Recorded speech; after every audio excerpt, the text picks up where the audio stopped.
Wait, one last thing. Sorry, Jonathan. When you're sharing the file, are you sharing from the Google Doc? Oh, you're muted. I converted everything to PDF so that I could just put them in a tab so it looks exactly like yours. Did you update it? I did. My Um, bad. I forgot that that's all aspect, right. so I can You want to share just, it myself. yeah, why don't you share it yourself then? Will do. Okay. So, all right. Oh, All right. Well, I was hoping we'd see a few more faces than these, but still, I'm really happy you all could be here today. I guess there are probably a lot of people on vacation, maybe people that just figure they know what they're doing for online lessons and they don't need this meeting. I don't know, but I tell you, I am really happy for this meeting, even though I've been teaching for a long time online, it feels like now. I'm sure there's things I could still learn about. So I'm really excited about today's program. And again, I'm really excited to see all of you. One thing I want to mention though, as you are checking your email, make sure that you check your spam email because I'm hearing stories of the mainline emails going through to spam. So if you're not getting emails, it's probably because they're going to spam. So don't forget to check that once in a while. We've already sent out a notice about this meeting at least 3 times. So if you didn't see the 3 times, then it's possible things are going to spam. We've also sent out a notice about the Dorothy Sutton. And we just didn't know if anyone had any particular questions about the Dorothy Sutton. Hopefully you all have seen that email. James, can you just say a couple words about the Dorothy Sutton, just generally what's going on? Sure.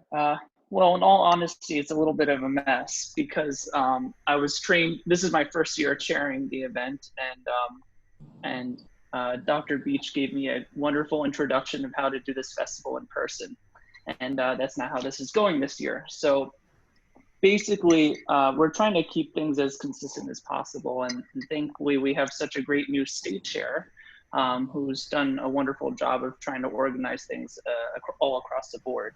So, so basically, trying to keep things as similar as possible. We are, it's the same process in which your students preparing 2 pieces by memory, either they're contrary in time periods or in some sort of stylistic element. And most students are going to be taking a theory test as well. Basically, all students are required, I can't remember the level off the top of my head, but I believe it's level 6 and above where it's optional. And the process in which, 5, thank you, Elaine. And basically, the way in which these are going to be sent is through, as far as the videos go, it's through YouTube links, and for the theory tests, they're sent through PDF files. And this will be all put together into a form in which everything is uploaded and submitted together.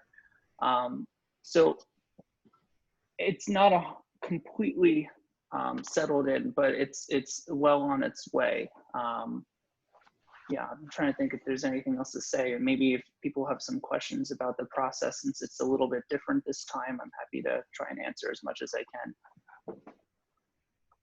And thanks to Jonathan Flowers too, because he is the state chair for the Dorothy Sutton, which is also online for their showcase recital and their event. So so thank you, Jonathan. And because of him, we've had some guidelines passed down to James, and James has been working with those guidelines to tailor them for mainline music teachers. And I suppose, Felicia, you don't have a job for Dorothy Sutton this year because there's really no scheduling going on as far as I can tell. I just realized that. I Yeah, I know. didn't think about that until you As, said that. as James was talking, I was like, oh, wow, that's right. She doesn't have to do it this year. Yeah, that's nice. I just have to, I think I still have to distribute the registration among the judges, but like as far as scheduling is concerned, Yeah, so I guess there is a tiny thing for you to do, and you can you and James can touch base together on that. And yep. So anything else, James? You just email me with questions, and I know I haven't been very available the past week or two because I've been really busy with camps. Just got back from taking my daughter to college. That was a big trip, big packing, and so everything's just been really crazy for the past couple weeks here. So I will get back to the emails, everyone. Okay. Do we have any questions about the Dorothy Sutton? If you do, unmute and go ahead and ask. I'm just going to say one thing about it, just because there's a lot of deliberation going into this. We're hoping that the fact that we've taken travel out of the equation, we're actually hoping that this will make it more accessible for students to participate. I just want to encourage people, just because it's online and there's a little bit of a learning curve, don't make that a deterrent to entering students. Remember, your students will be more comfortable with technology than most of us are, and they will be able to do this. But I think it was the best, the board and I decided it was the best way to ensure that everyone was safe and to ensure that everyone could participate. So really encourage your students to try this. It should be really wonderful. I have a question. I'm wondering, for the protocol with the video, will students need to announce their pieces or label the video, or? They will need to label the video, but we're asking them not to announce their pieces. You're going to have very detailed, I prepared a very detailed step-by-step instructions for students that local chairs have the prerogative to amend or alter as they see fit. But it has a step-by-step thing that tells the teacher and the student what to do. And we took our guidelines from what's being done with the national competitions. So there's alignment with that. Okay, and you said they do label their videos? I just didn't hear. Yes, they're going to put the title. They're going to put the title and the composer and the opus number. But not their name. Correct, but there's a form that has their names where all of the links are. They enter all their links either into a Google or a PDF form, whichever James decides to use, so that we will know who they are. Okay. You'll see it on the instructions. They're going to put, basically for the video, they just put the composer and title.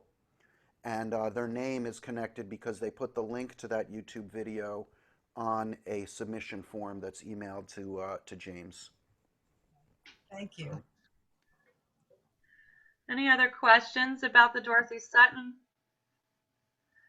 Just a quick comment. So, I just sent that information to you, Miriam, a little while ago. So once that's ready to be posted on the on LMMTA website, everybody's going to be able to access that information that Jonathan was just talking about.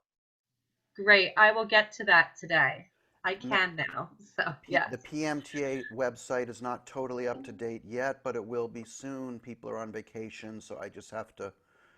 I can't do that myself. It's done for me. So that'll be, but the chairs have all the up-to-date information. And James, you'll be getting the theory test tomorrow, by the way. Okay. All right. So the other thing is, I just found out from, thank you, Jean Kuntz, for your chat. You might, if you have Gmail, you might also be getting not just your mainline emails into spam, but perhaps they went into promotions. So check your promotion section if you use Gmail. So just check, make sure you're getting these emails from MLMTA. And let's see, the upcoming next month, just so you guys, everyone knows, we have Melissa Willis. Melissa Willis is, again, it's going to be an online meeting. Our meetings are going to have to be online for a little while. It looks like. And Melissa Willis is going to be presenting, her title is How to Create an In-Person Lesson Feel for Beginning and Elementary Online Students. From what I understand, she's been teaching online for 3 years because of different circumstances that caused her to go online. So she's got a lot of experience behind her, and I just love the fact that she's going to be doing beginning and elementary, especially beginning students online. So I'm really excited for that September presentation. Jonathan, do you want to make a quick rundown of the other months, or do you want me to quick read that off? So Marvin Blickenstaff is coming back by popular request. I'm awaiting his topic. He'll be in October.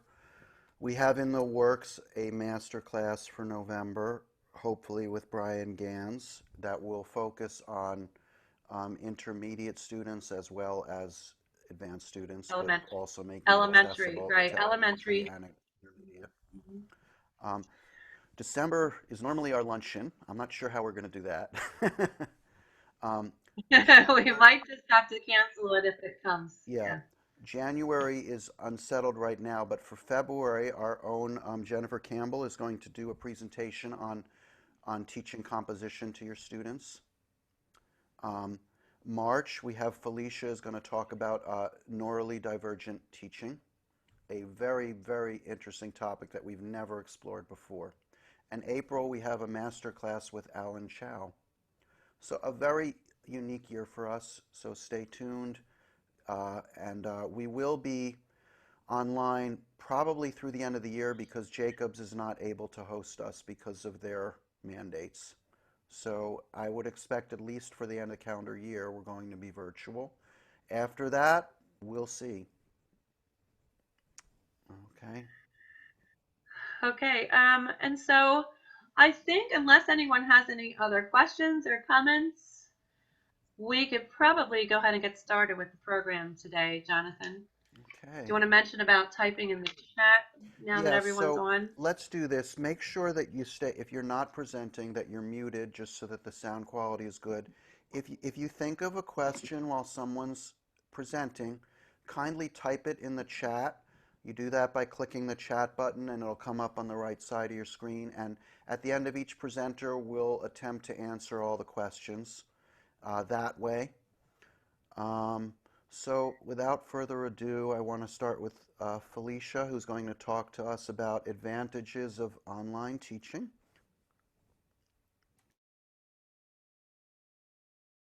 There we go. Okay.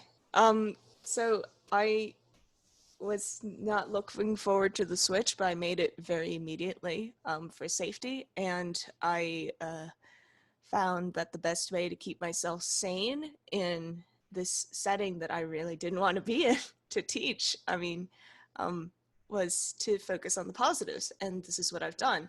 I've been finding that there are advantages, in fact, to teaching online, kind of all across the board. If we allow ourselves to meditate on those positives, we can feel a little bit happier about online teaching. And I think that's really important to the quality of our teaching. So I've just kind of listed everything here. Of course, the first thing for both teacher and student is safety of yourself, safety of your friends, and safety of your relatives, obviously.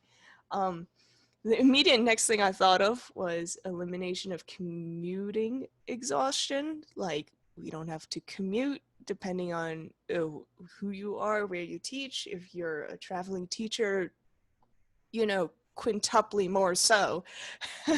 And you don't have to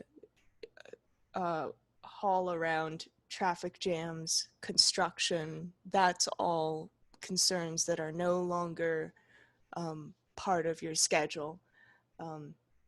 Teachers are learning to work with technology a little bit more, and I think just any skill that you practice learning is advantageous to your teaching because you get a greater sympathy for those who are learning what you are teaching them. And I think that that's important. Freedom of food and drink choices I included mostly for humor, and I've been finding myself able to eat between students and drink without being concerned about the noise because I can just mute my microphone and do whatever I want while I'm listening carefully to them. And I think that that's just one of the little things. Flexibility of schedule, again, included naps for humor, but I have been taking naps. And you know, for personal activities, personal development, musical development, and if you're just like a little bit sick, you've got a little cough, you don't have to worry about like infecting others, or you don't have to be anxious about, oh, I've got COVID. And teaching with that, and same thing for your students, that if they're a little sniffly or sneezy, you don't have to worry about that getting to you. And I think that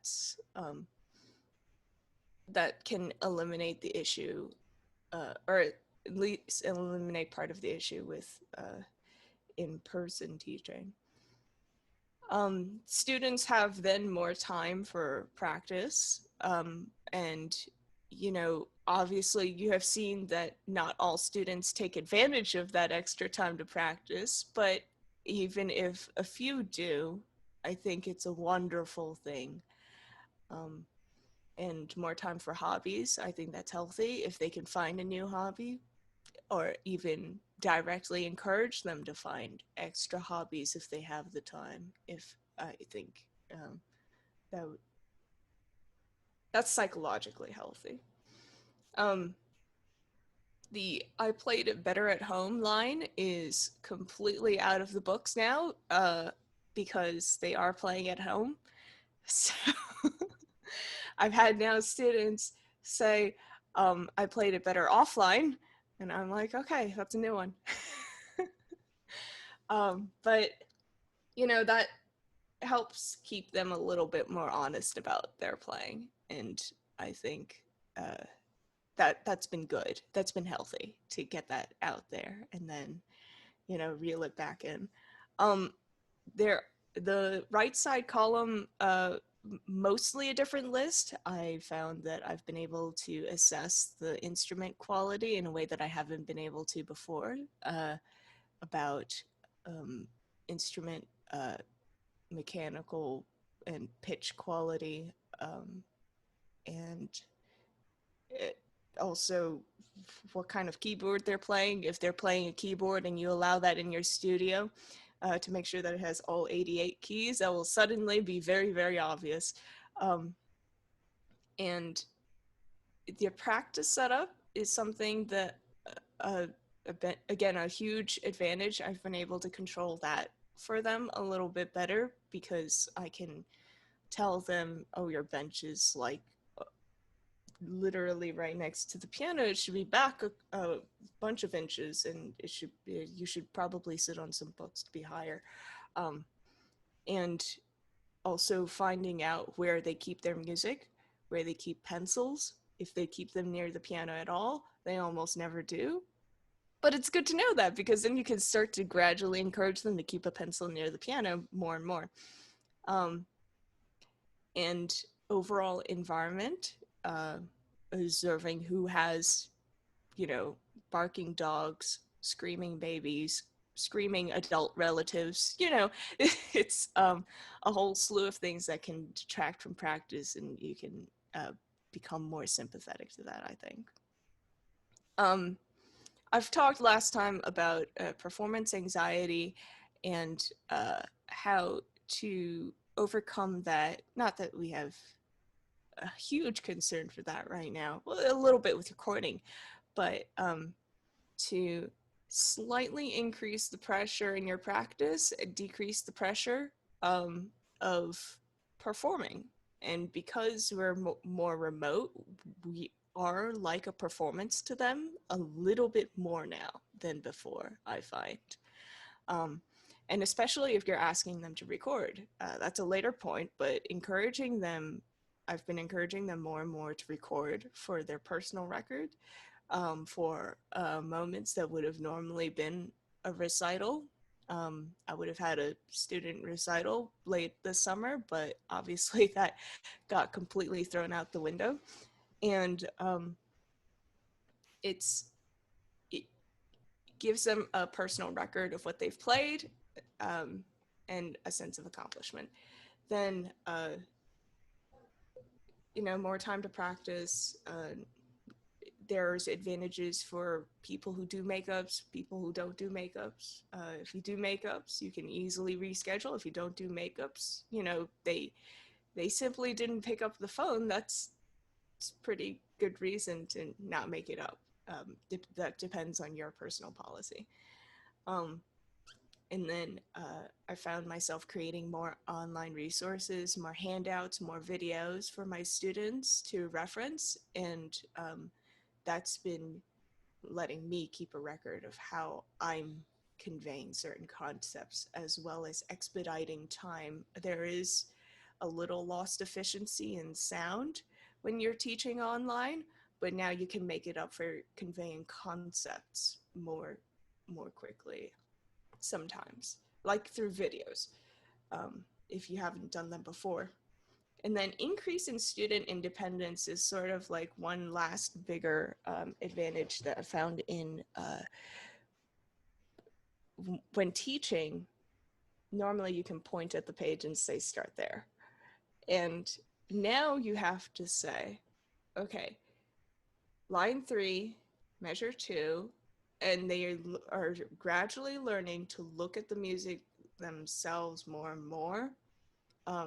Like even students that you thought couldn't follow that, they will learn how to follow that. And I think that everyone paying more attention to what's on the music or start at the eighth note section, etc. That's been good for them to uh, develop as a skill. Just self-awareness, attention uh, to the music, and that holds them more responsible. They end up doing better. Thank you. That's it. That's pretty much it. Questions? Don't forget to unmute. Unmute. Okay, let's see. Um, yeah, I don't see any questions yet, but I have some comments. Miriam, so important for students to develop their understanding of the music on the actual page. Yes, so that you can navigate those things. Felicia, I just sent you some props. So not a question, just a hand clap. Any questions for Felicia? She's given us a really great opportunity to kind of look at the positives during a difficult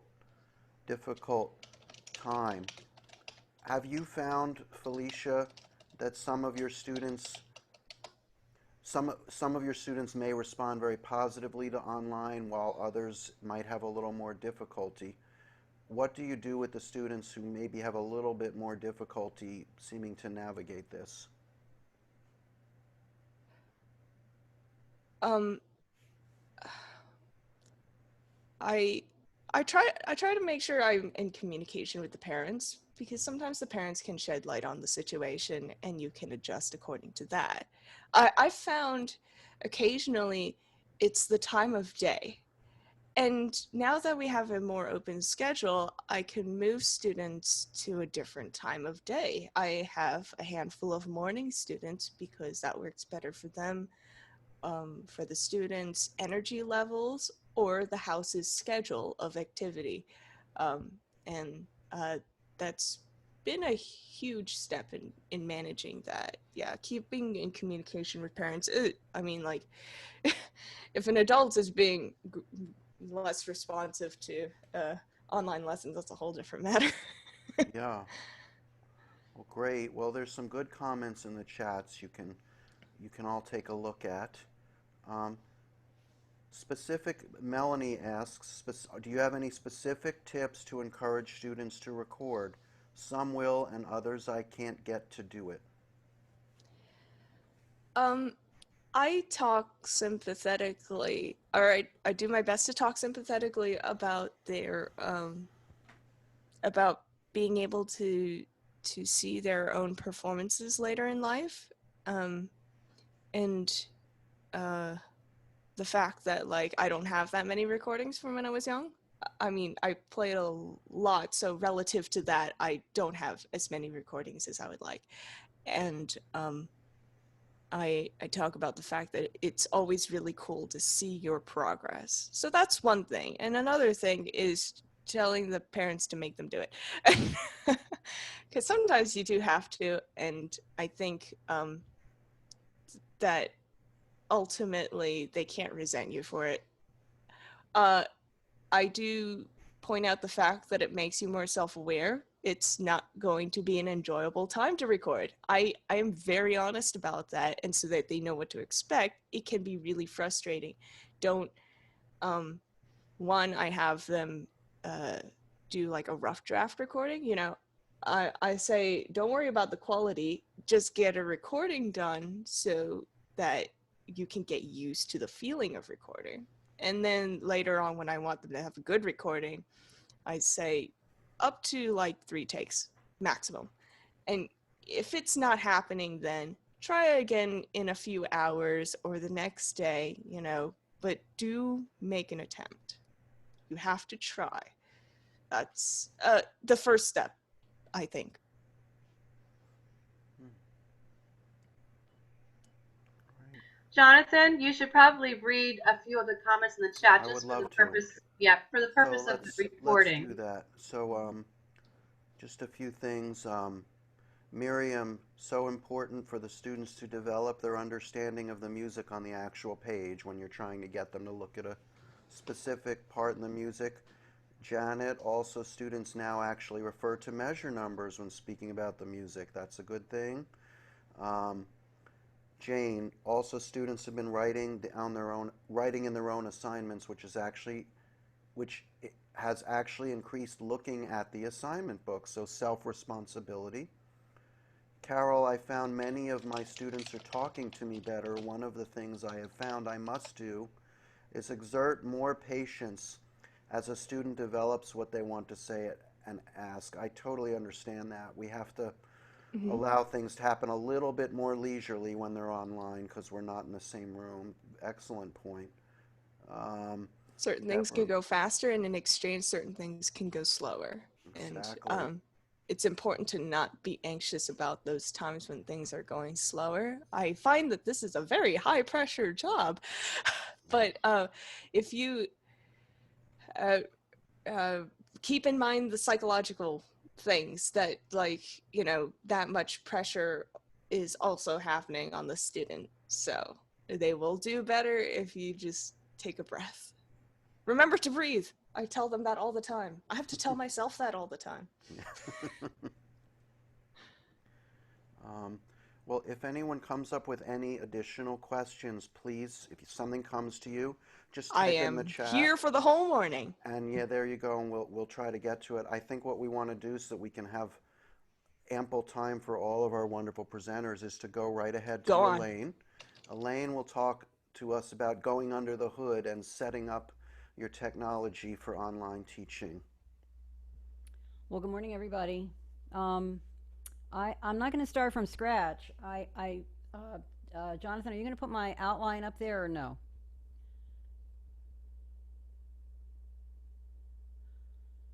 Because there's an outline. Here it comes.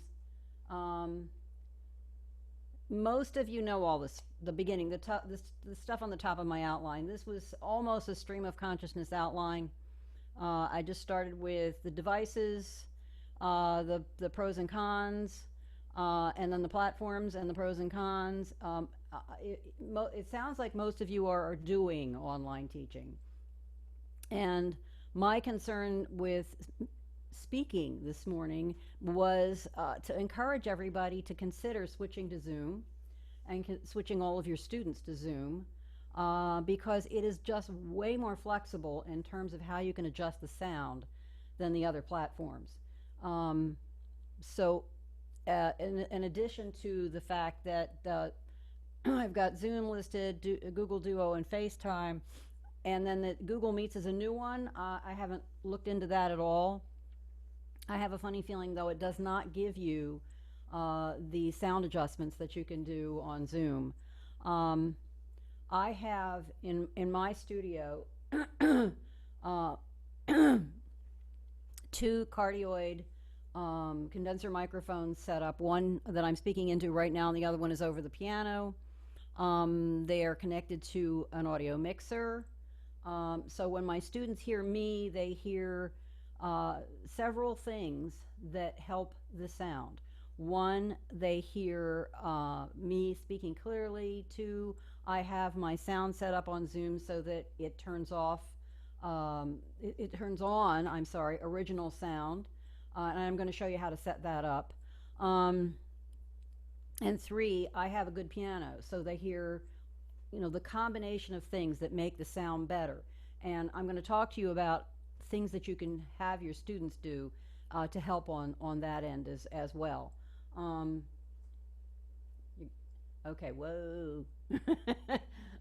So you know what you can do is you can get down to let's see where it says improve sound. There you go. Good. You can just leave it there.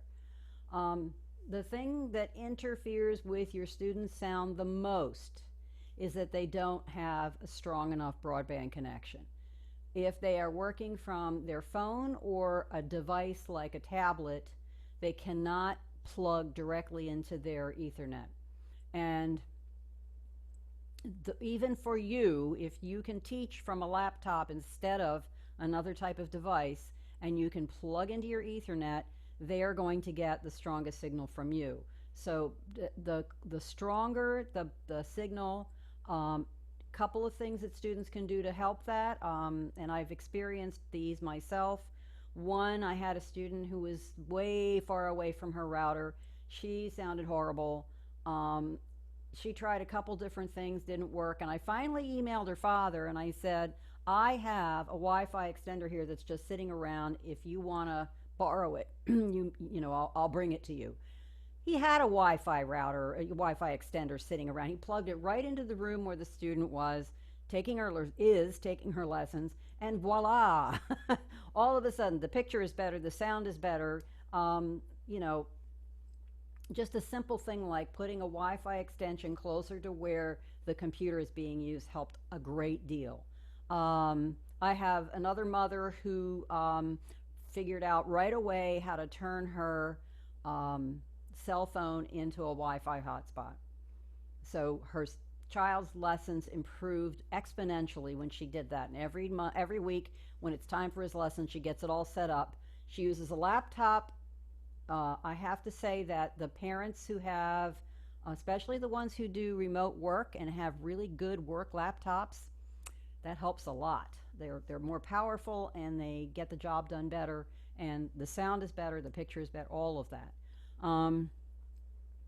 And then the other thing that I did with my students to help with their sound was have them get USB microphones. I found one in Amazon, was kind of middle, well, not really even middle price, fairly reasonably priced, slightly under $50. Two of my families bought those microphones, huge difference in their lessons. And in one case, it brought up the third problem, and I'm sure you're all stumbling across this now and scratching your heads going, what can I do? Nothing. The family got this nice USB microphone. They have a nice strong laptop, a good signal. All the rest of that was worked out. What I found out was the piano was horrible. And fortunately, the family had been thinking about getting a better piano. So that's what they did. They bought a better piano, and now the lessons are much more enjoyable. I can hear her better. They even switched laptops. I don't know what was up with the old one that they were using, but they switched laptops, and now I can even see her better. So you add all this stuff up, and it makes a huge difference in the quality of the sound that you're getting from them, as well as the quality of the sound that you're producing in your studio. Audio mixer. Now, Jonathan, you could probably, let's see. Yeah, let me, can I take over the screen sharing so I can I'm gonna tell people how to do the Zoom adjustments. Okay, and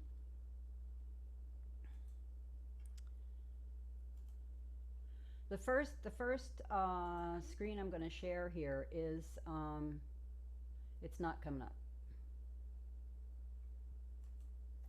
You should be able to Okay. share. Got it now. Okay. Okay.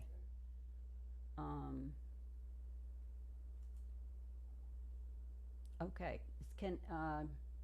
If you can see this, can everybody see this?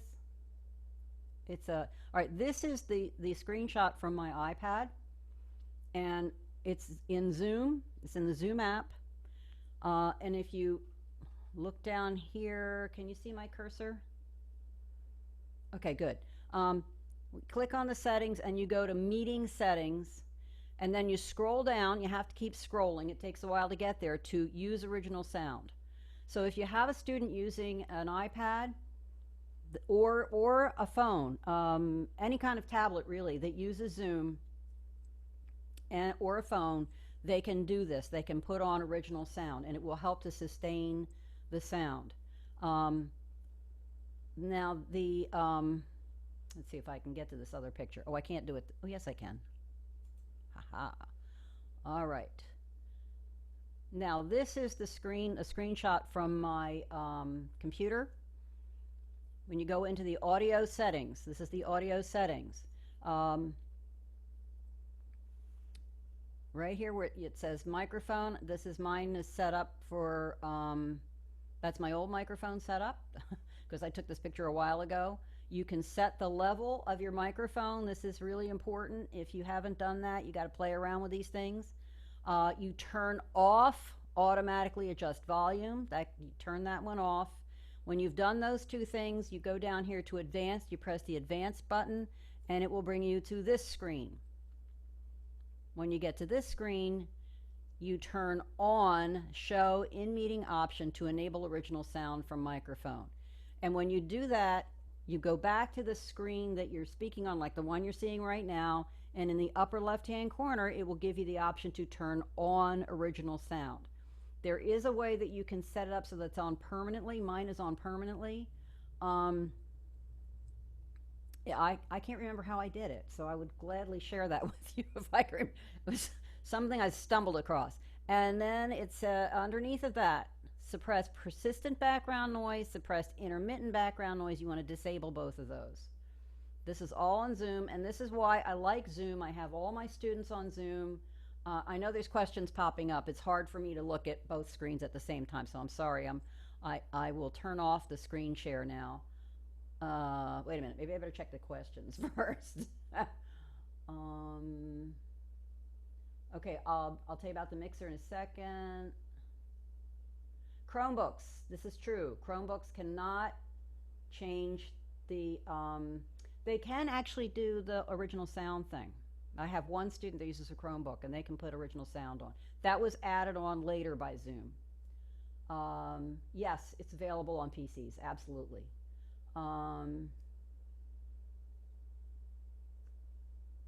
Okay, so I'm going to stop the screen share here. Audio mixer. Since I'm using two microphones at the same time, and Felicia has one of these too, I have them both plugged into an audio mixer. Oh, now what I'm going to do is I'm going to change my view so you're going to see my other camera, and I'm going to move the camera around so I can show you all this stuff.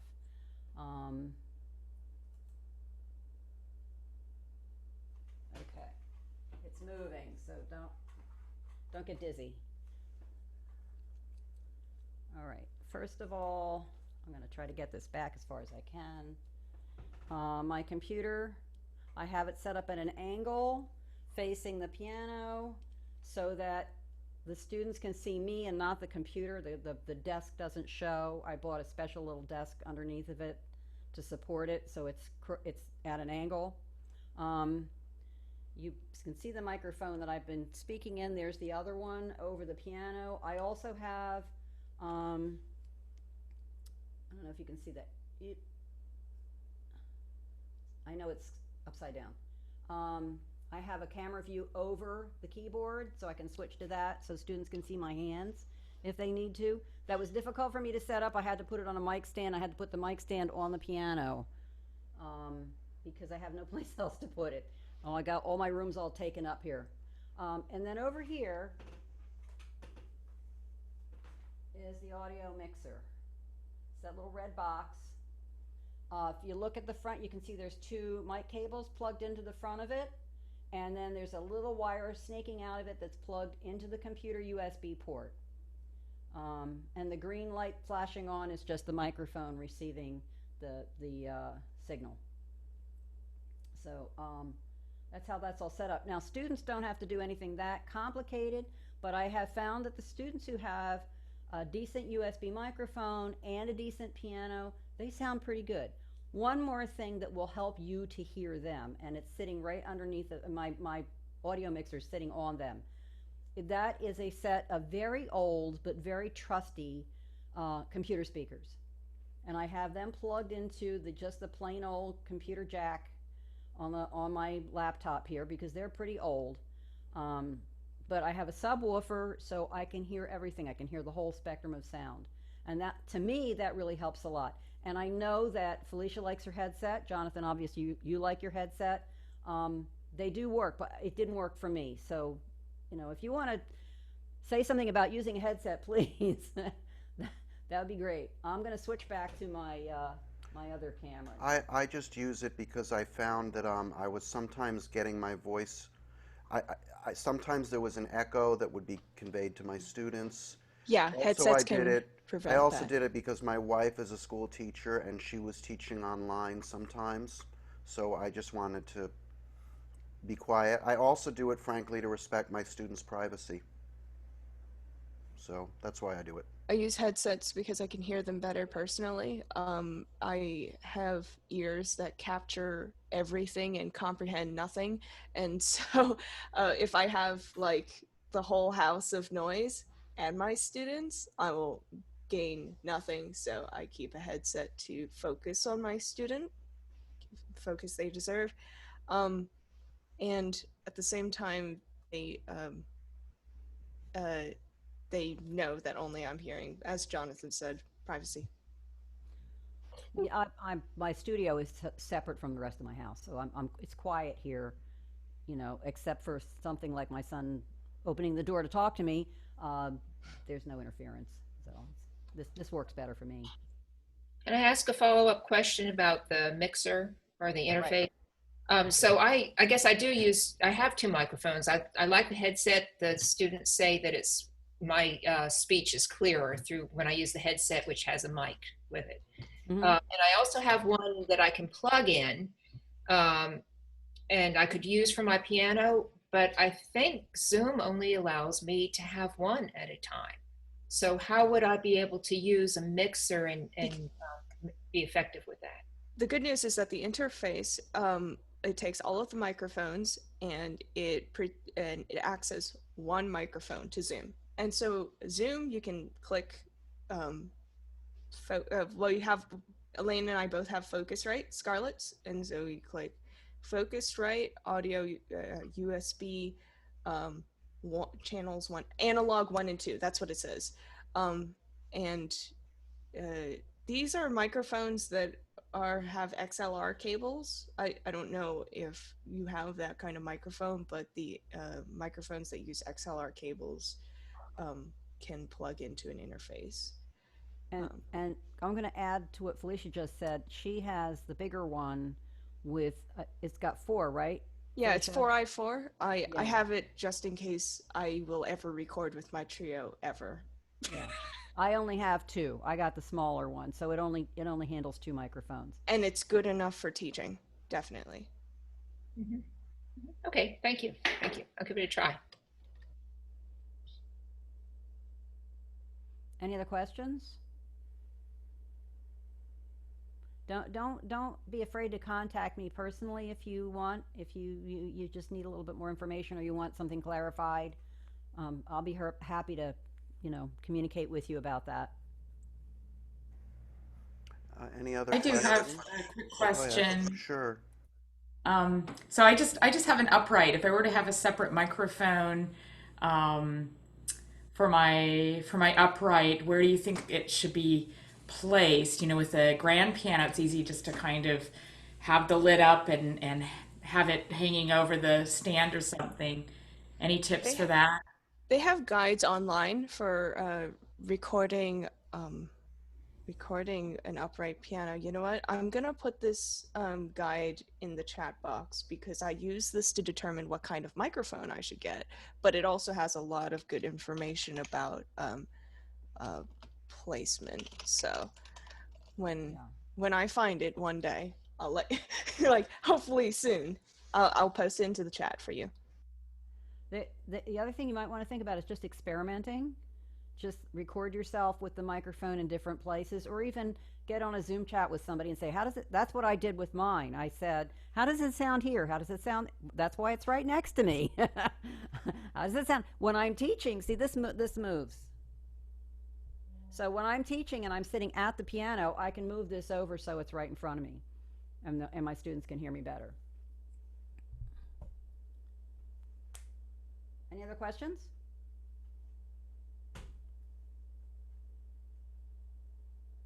I shall mute myself. Okay, well, of course, if you think of anything, put it in the chat. Elaine, thank you for that really authoritative summary of how to get ourselves up and running with the technology. Very happy to have Deb Rogers here. All of you know that she's just an incredibly creative teacher, which is why we're so thrilled that she's going to talk about unique ways of engaging students in the online lesson format. Deborah, do you want me to display your handout, or would you rather control it yourself?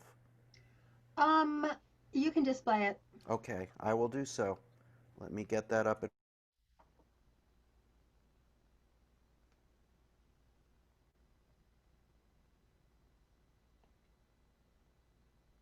Oh, you're muted, Jonathan. Can't hear you. Good morning, fellow piano teachers. So first of all, I want to give a little disclaimer in that while some of what I'm about to share with you is part of my own original ideas, a lot of them aren't. And when I had to move to exclusive online teaching, I surfed the web all over the place, just as I'm sure you did, to come up with ideas to solve some of my problems. So some of these are things that I picked up from things that I've seen on the web, and perhaps you've seen some of them too. So they might be things that you already know about, but hopefully there'll be a couple new things in here for you. So I want to clarify, my topic is engaging students virtually, and what does that mean? Well, to me, that means ways to avoid screen exhaustion, and to somehow ways to make a connection with the student so that piano lessons are more fun, they're activating their imagination, and a little bit more hands-on, if possible, online. So the first thing I want to point out to you is flashcards, and I know we all have used flashcards probably since the first time we started teaching. It's nothing new. But the thing that I think that when we are doing it online, it's good to make those flashcards big as possible. So here's my natural, flat,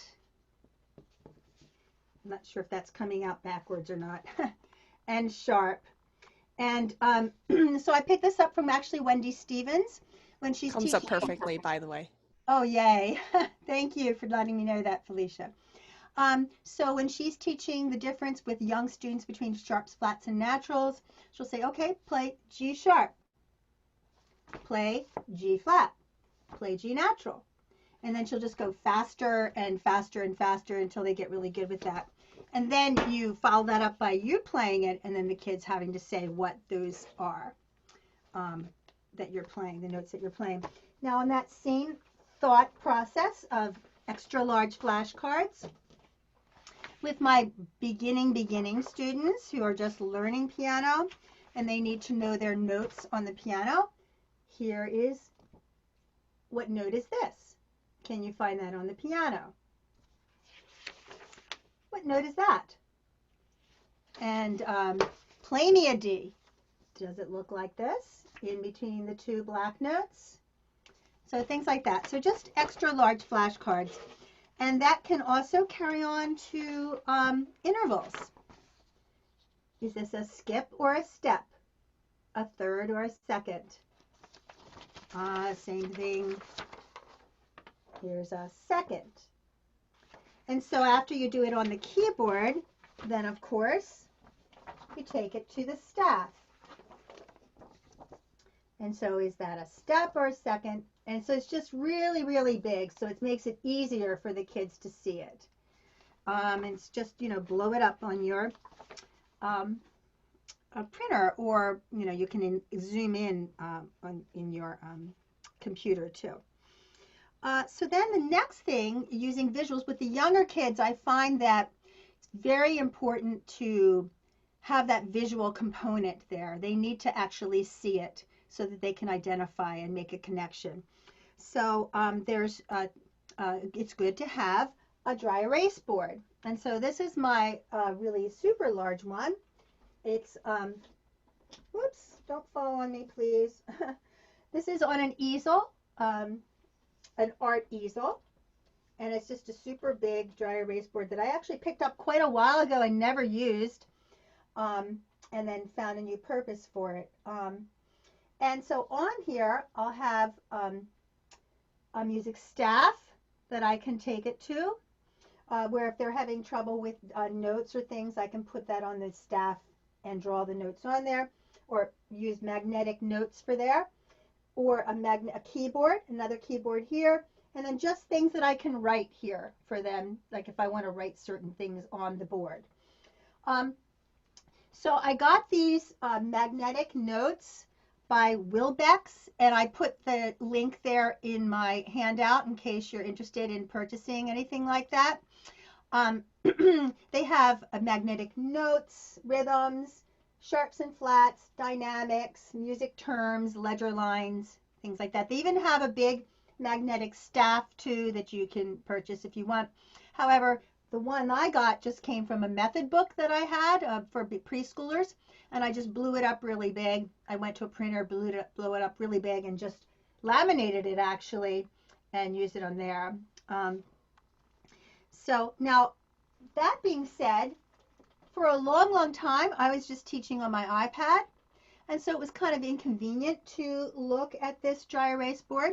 So I actually purchased this small little one, and this is kind of handy if you just want to do it like right there. Just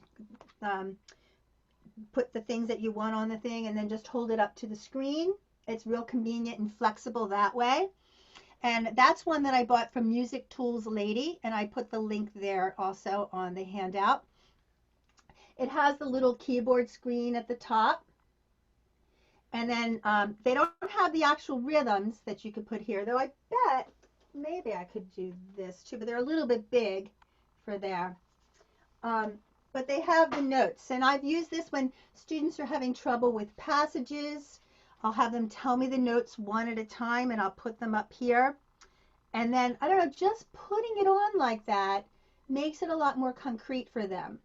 And then let's say they're having a trouble with a skip there. Well, then we'll just highlight, well, there's the skip. That's where you're having difficulty with.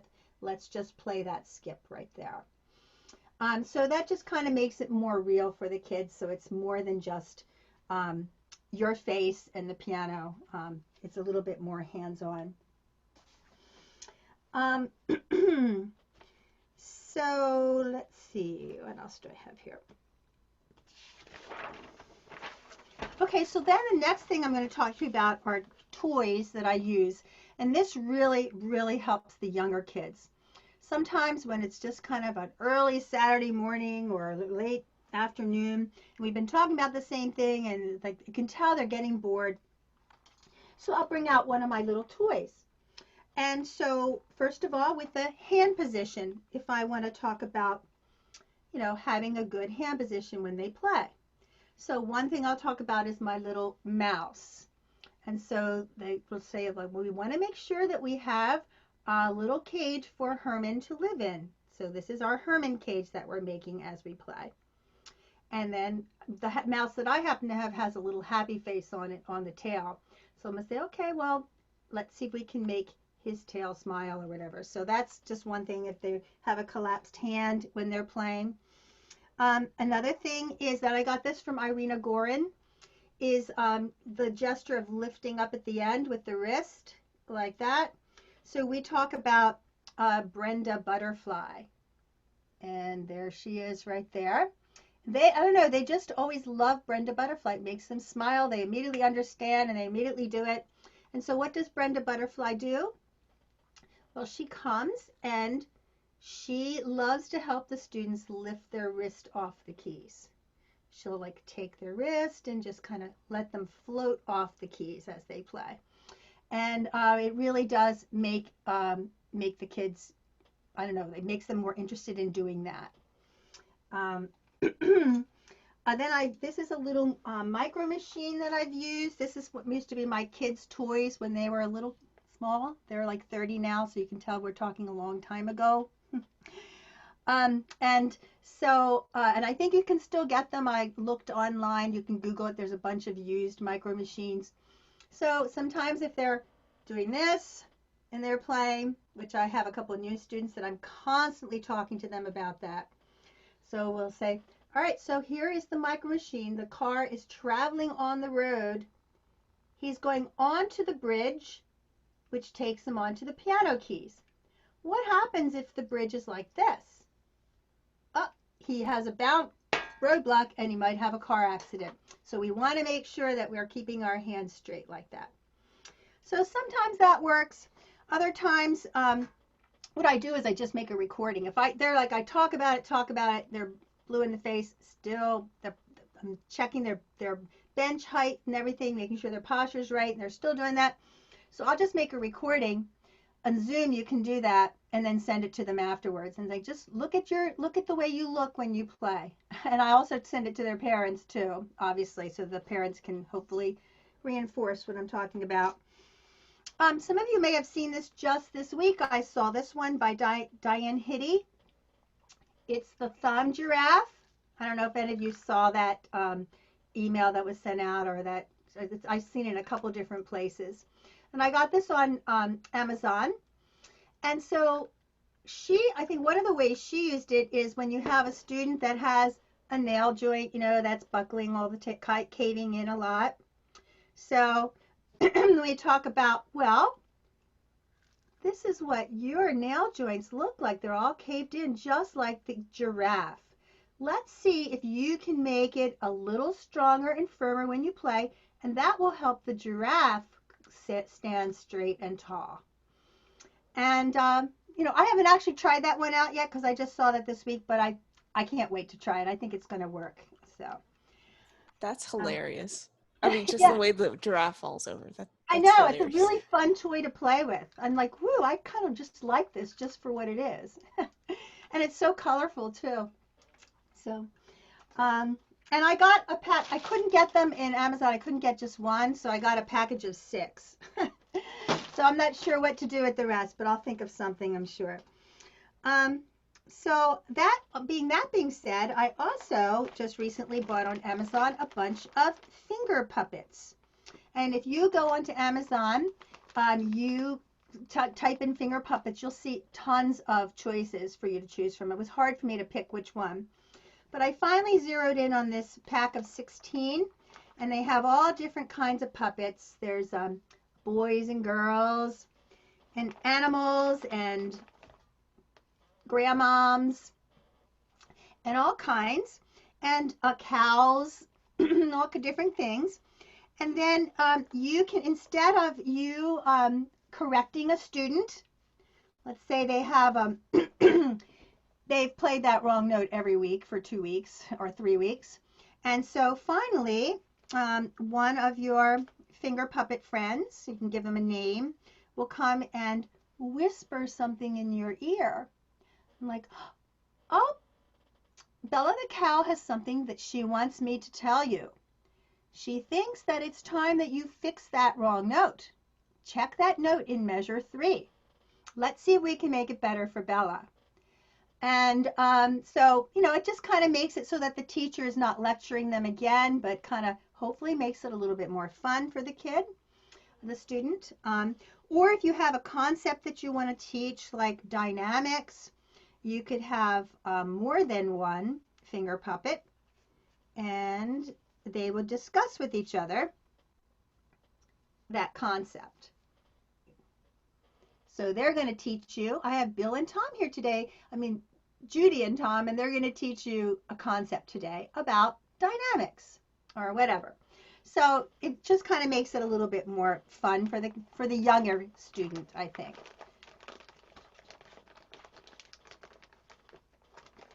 And I put a link there of Amazon. Just, if you click Amazon, you'll see a bunch of them there. So now this is teaching some tips to teach interpretation. And this next one I'm going to tell you, this is actually something that I picked up from Melissa Willis. So I hope that I'm not stealing her ideas that she's going to present to you next month. But I found I was preparing all of my students for the Piano Guild auditions in June. And one of my high school students, he's playing a Beethoven sonata, and I kept telling him, you need more dynamic contrast. You need to make more of a change between your dynamic sounds. And he's like, well, I am doing that. I am doing my dynamics. So I'm like, okay. So I brought out the paint swatch here. And I'm like, okay, now let's take a look at this. And you can see that these are many different shades of pink on this paint swatch. Now, let's say you're trying to play piano and you want to go to mezzo piano or mezzo forte.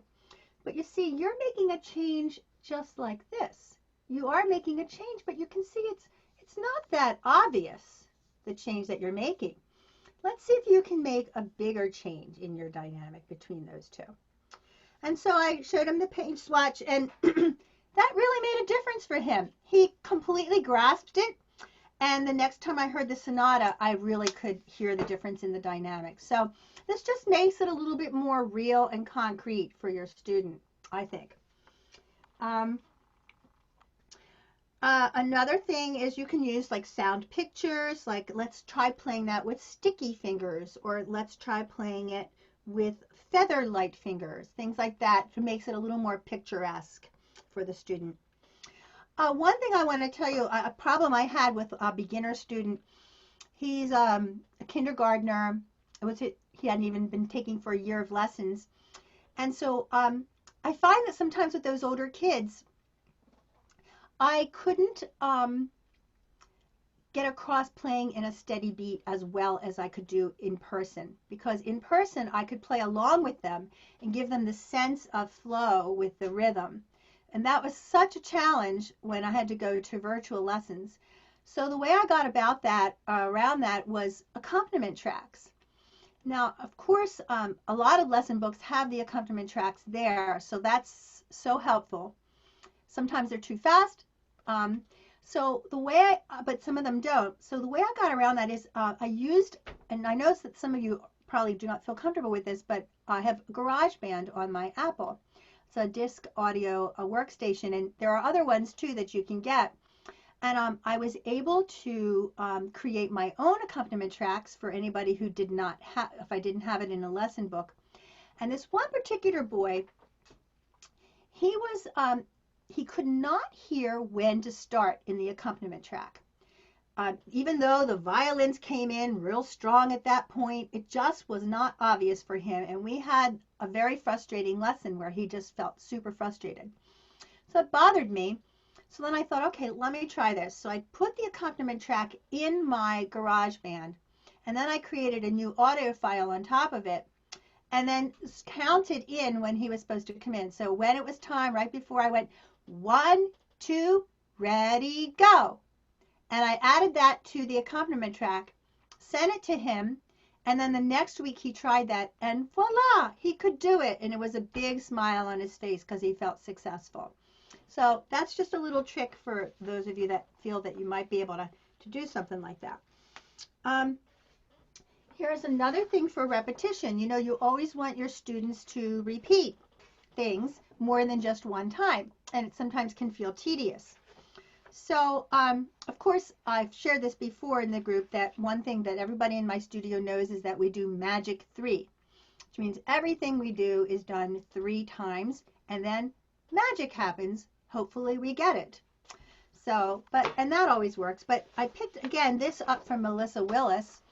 And again, I hope I'm not stealing her thunder, but this I thought was really, really helpful. I can't use it all the time because the kids get bored, but this is a tic-tac-toe board. So what do the kids do? Well, let's say they're playing a wrong note in a passage.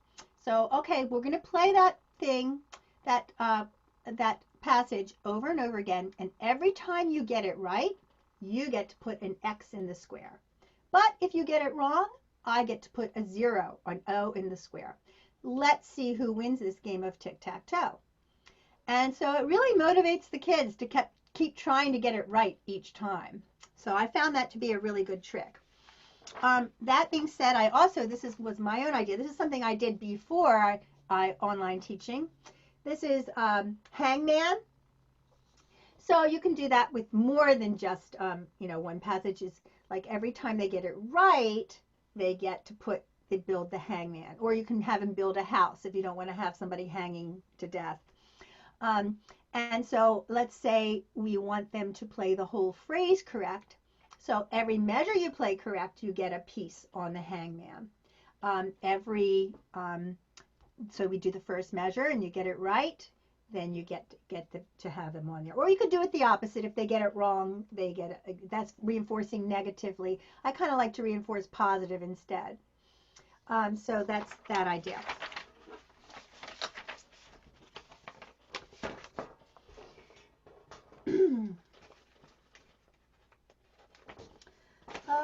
Hold on. Okay, so then the next thing is I find that the older the kids are, the middle school and the high schoolers, they like being part of something bigger. They like a little bit more of a social interaction, which is hard to do, and when it's just you and the piano, you and the computer. So I like to try to schedule group classes for them where they can play for each other and where we have some kind of theme going on. So in the spring, everyone prepared for their Piano Guild auditions, and after we were done, I asked the kids to each pick their favorite piece to share in our group class. And so their favorite piece could be any reason. Could be because it was the easiest piece, because it was the hardest piece and they want to show off, or because there's something about the piece that they really liked. And so that was really successful. It was fun to hear why they selected their pieces. This November, I'm going to have a Beethoven class. All of my students are playing Beethoven in honor of Beethoven's 250th birthday, which is supposedly in December. And so they're all going to come to class and they're going to play something by Beethoven, share a Beethoven fact that they learned, and I'm going to share pictures of Beethoven's houses that I saw when I went to Germany and Austria. And so one of the things that we did during the class, because you want to do more than just play for each other, is we used theory games, and I did an introductory kind of get to know each other thing. And so I used these beach balls. And this is something I picked up from Bradley Sowash. Maybe you've seen that video. So this was my warm up, just to kind of get to know each other, get acquainted kind of thing. And so this beach ball is filled with questions. And the questions are, would you rather do this or that? And apparently, if you type in this or that online, you'll see all kinds of questions. I didn't even know there was a thing about this or that, but there are. Well, I guess classroom teachers have been using this for a long time. So I picked out my favorite questions, put them on the ball, throw it up, and wherever my hand hits, this one is here. Would you rather have 10 brothers or 10 sisters, and why? And so they would share that. And then I would go to the next student, throw it up, and would you rather eat chocolate chips or gummy bears? And there's all kinds of fun things in here. Would you rather fly for a day or be invisible for a day? Read a book or watch a movie? Do math homework or science homework? Have a cat or dog? Eat a bug or get stung by a bee? Things like that. And that was a kind of fun activity just to kind of get them to know each other a little bit before we start playing for each other. And then we also did some theory games with that. And Miriam teaches in my studio, and she was there. And so she actually has those beach balls with the theory games, and I thought maybe she could just show you some of those really quick. Yeah, so this beach ball has Roman numerals all over it. I even put sevens on the end here. So if you toss it up in the air, you could say so if I toss it up, land on it, comes up with the 2 chord, I would say, what is the second scale degree in the D scale? Okay, so then they would say E. All And right. they would write that answer in the chat, so we wouldn't have everybody yelling at one time. And Yeah. the first person that gets the answer there, then they're the winner. Right, and that's true. And but if it's only a couple kids, 2 or 3 kids, then they can certainly verbally say it. But if you're doing a big group lesson, absolutely chat. Another way you could use this is, what is the 5 chord in the key of G? And then they would have to say D major. Or what is the 1 chord, and so on and so forth. And then I have this other beach ball that has letter names, including the sharps and flats. So all 12 tones are on this beach ball. And you toss it up in the air. And you would say, G is the 5th of what major chord? And then they would type the answer. It would be a C major chord. Or something like, B flat is the 3rd of what minor chord? And then they would have to type the answer in the chat, G minor. And Deborah, did you want the piano charades as well? Oh yeah, go ahead. Yeah. So another thing is piano charades. I have this other beach ball that is filled with terminology. And I have a list here really quick on the board.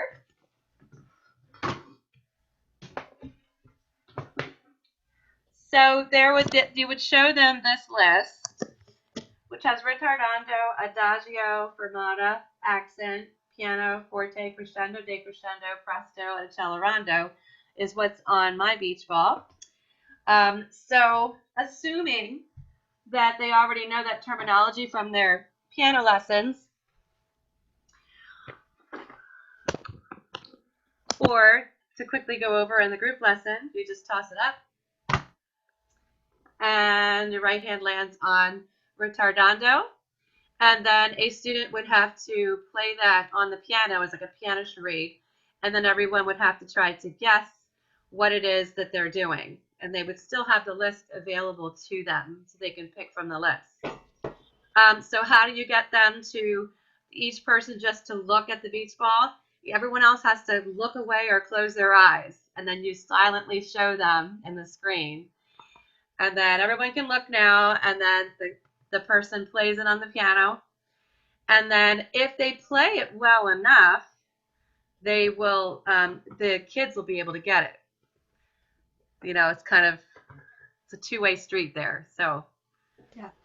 And so another thing that we did, we closed our group class that we had in the spring with improv.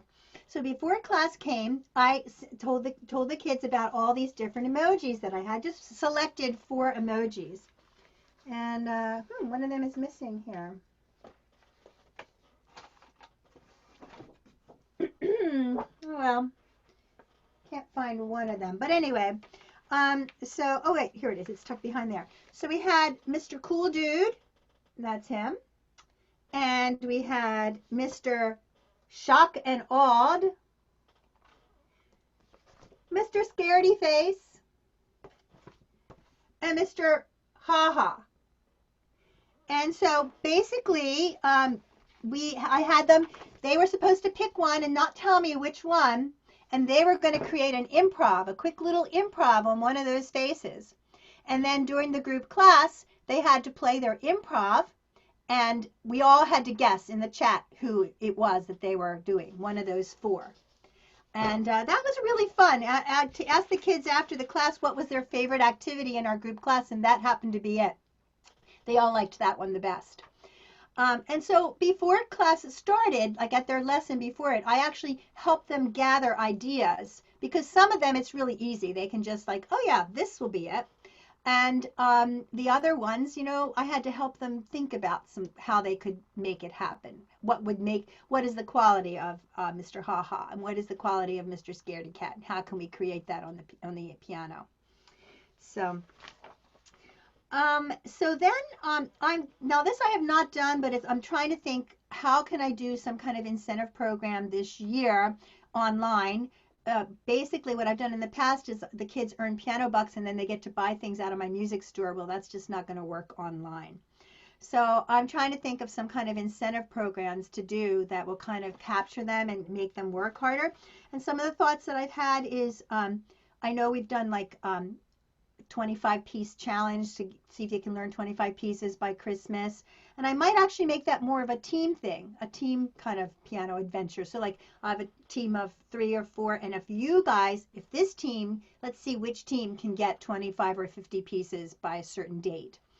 Um, or maybe we can build a snake together, or of our practice minutes, and see if we all together we can get a certain time period, a snake or a train or something like that. So those are just thoughts that I've had.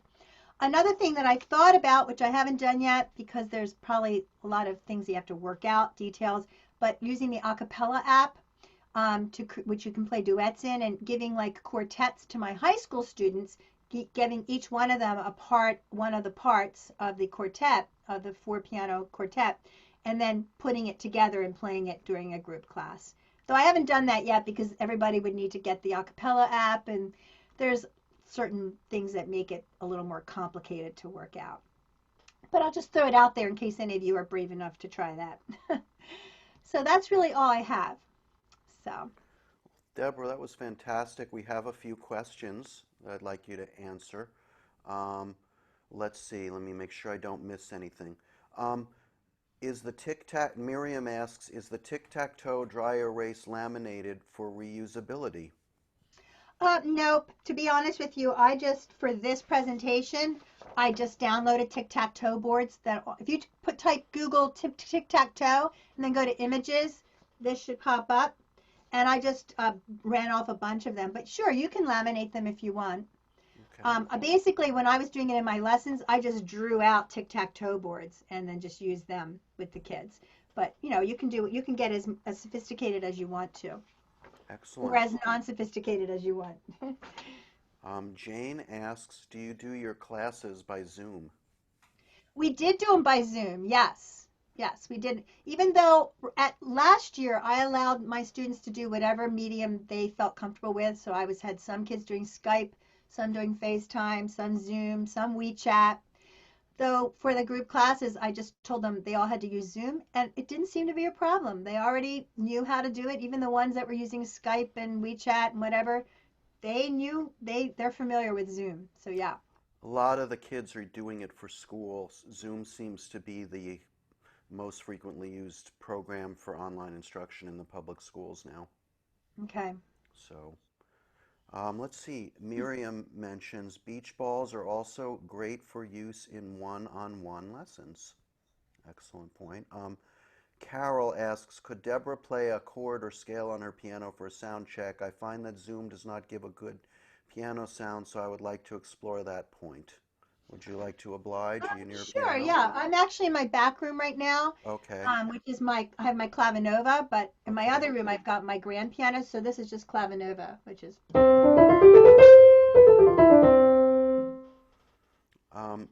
One thing you might want to do, Carol, I think you might have been out when Elaine gave an excellent explanation of how you can configure the settings in Zoom to enhance your sound. That's one thing. Also, she mentioned that the quality of the internet connection determines everything. But maybe. Jonathan, Mm-hmm, Jonathan, not only that, mm-hmm, but you have to make sure the student has original sound, mm-hmm. because that's what comes through to your ears. Yes, And if they absolutely. don't have that, you're going to get that sound in and out while they're playing, especially when they use pedals. So as soon as I hear the in and out, I'm like, do you have original sound turned on today? And it turns out they didn't. And then it fixes everything with a snap of a finger. So, yeah. I ask all my students at the beginning of the lesson, is your original sound on? And when I start a new student, it takes time, but I do it. I schedule a free 10-minute appointment with them where I show them where I want them to put their camera. I go through with them and do all the settings. And I just make sure that before I start the first lesson that they understand how to do that, or the parent if it's a young child, and that I even have them put little pieces of tape where they're going to put the computer so that I can see them and they're not always adjusting during the lesson. So yeah, I think what Miriam just said, just being very meticulous about making sure your students are doing everything they can is important. Um, let's see, a couple more. Um, Let me see. Okay, Jean writes, I love the studio challenge idea, Deborah. I would be interested in knowing more about the acapella app if there's time. Well, I had to use a cappella. Well, first of all, Miriam and I, when I did my studio recital, we did a duet together. So that was our first excursion in a cappella, which was so hard because they don't have any explanation at all. So we just went back and forth until we figured it out. Since that time, I've had to do it for my church services, but it's an app you can download. I think it's only useful, can be only be used, I believe, on iPhones and iPads. You download it, and it enables you to have at least 9 different people recording at the same playing at the same time. Like you create your recording, then you send it to somebody else. They can add their part on it, and then they send it to somebody else and add, and you can do that up to 9 times, and then it Also, merges sorry, them all together. GarageBand doesn't have video, right? Like when it compiles sounds together, it doesn't have video, but acapella is definitely video. Yes, yes. That's Mixcraft, another. which was originally a PC equivalent to GarageBand but now has gone way beyond it, has very good video editing. Uh, I've used it for making instructional videos, so that's another thing that you can try. Yeah. Let's see, there's a couple things. Let's see. Jonathan, what did you say that was? I didn't catch the Mixcraft. name of. Mixcraft, Mixcraft. That is a digital audio workstation for PCs. The lower level program is about, I think, $80. The higher level program is about 200. I actually graduated to the higher level program and it's phenomenal. I've even used it. I'm a chorus director. I did a virtual chorus performance with 25 singers in Mixcraft, and the audio came out terrific. And when I make little instructional videos for my students, I put the video right in there. I tweak the audio. I clip things off. It's very good. Let's see. Let's see. I want to make sure we give Deborah her questions here. Studio challenge. Well, let's see. Melanie asks, why do you choose to use real flashcards as opposed to content share flashcards? I see Felicia gave an answer, but let me ask Deborah to answer that. Well, first of all, what are content share flashcards? I'm not sure. Yeah, Melanie, you want to tell us what you want to talk about? If you're able to unmute yourself. Mm-hmm. I just I put flashcards. I took pictures of them and put them in my iPad. So then, I just tap my Apple Pencil up there. I'm able to go right into the file, and then I can just swipe, and the flashcards go by. I can send them virtually to the students. So I created my own flashcards and then just took pictures of them. But I didn't know. I was trying to figure out how does that feel to the student to have it take up the whole screen there as opposed to just holding it in front of the screen. But I do see where that might be more cumbersome to share and unshare. That's what Felicia mentioned, and I guess it's a personal preference. I know I do a little bit of both myself, so it's a preference. If you're very tech savvy and can do it easily from your screen, give that a try. If you'd rather manipulate it, it can work that way. The main thing is to get the content to the students. Let's see, if you have GarageBand, what is the difference between putting together duets in this compared to a cappella? Well, that's a presentation in itself, but let me see if Deborah wants to answer that. Well, I think Felicia actually clarified that in GarageBand it's just audio. There's no video, Mm-hmm. and in acapella there is video. Right. I guess you could do that in GarageBand too. I actually never thought about compiling them together in GarageBand. I'd have to give that a try. So Yeah. Thanks for that thought. Well, great. Well, Also, Jonathan, I yeah. just realized I never shared those memes. One of those Okay, memes. I can put those up. I have them right here. Let So me this share is them. something that we used in our group class. Like every time the kids did something that we thought was praiseworthy, we shared one of these memes, and the kids seemed to like it. Go ahead, Want me Jonathan. to click them? Yeah, sure. Okay, up. Okay. Let me see. Let me know. I've never done this before. Let me know if you see it.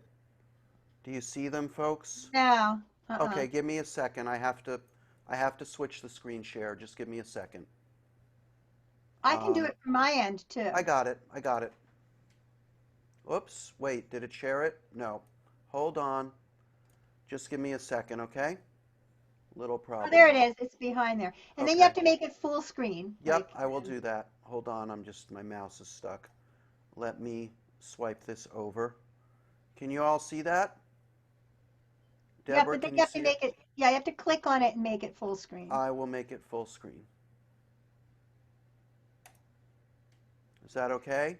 I think if you click right on the stars themselves, it makes Oh, just okay. the stars apparent. Uh, right on the stars themselves. It's not, ugh. I can't figure out what to do. Do you want to do it, Okay. Deborah? I don't think Um, that's how that works. okay, how does it work? Can you all see it? It's just a moving picture. That's it. Okay. Well, Let we me, were able to get it so that it was the full screen. all right. So I Well, don't know. I'm sorry, I'm not able to figure this out. Oh, yeah, don't worry Um, about it. but can you all see it, folks? Can you all see it? Yep. Yes, yes. Okay. You want me to show another one, Deb? Um, sure, just show one All right. other. And I want to make sure we allow enough time for what's coming up. Can you all see the well done GIF with the minions? Can you all see that? Is that visible, Deborah? Yes. Okay. Here, let's do another one. You get a gold star. Tell me what you think. Can you all see that? Yes. Yeah. Deborah, you are so inventive. You are like a treasure hunter. You just find stuff. So So, I included that as a handout. So if anybody, there's a whole list of them there, and you can kind of have that and use it to your advantage. wow. Well, again, as I told you before, Deborah is just an endless source of information. And not only does she have information, she does a wonderful job sharing it. So if there are additional questions, go ahead and type them. In the interest of time, I'm going to move ahead if that's okay. Our immediate past president, Sue Koenig, at the last minute could not be with us, but as she always does, she went over and beyond the call of duty and prepared her presentation, her virtual presentation virtually. She made a video for us. So I think the best way to do this is I'm going to first show you her handout, just so you get an overview of what she's going to talk about. Let me just share that. Okay. So Sue is going to share with us a couple different applications you can use for online teaching. The first two are Internet MIDI and Classroom Maestro. This allows students and teachers to send MIDI files back and forth during the lesson. I'll let you show it. Classroom Maestro is an app that allows you to show a picture of a note pressed on the keyboard side by side with its notation on the staff. She's also going to demonstrate an app called Clean Feed. It was originally developed for podcasting to create a better audio feed, and you can use this inside of Zoom or any other platform that you're using.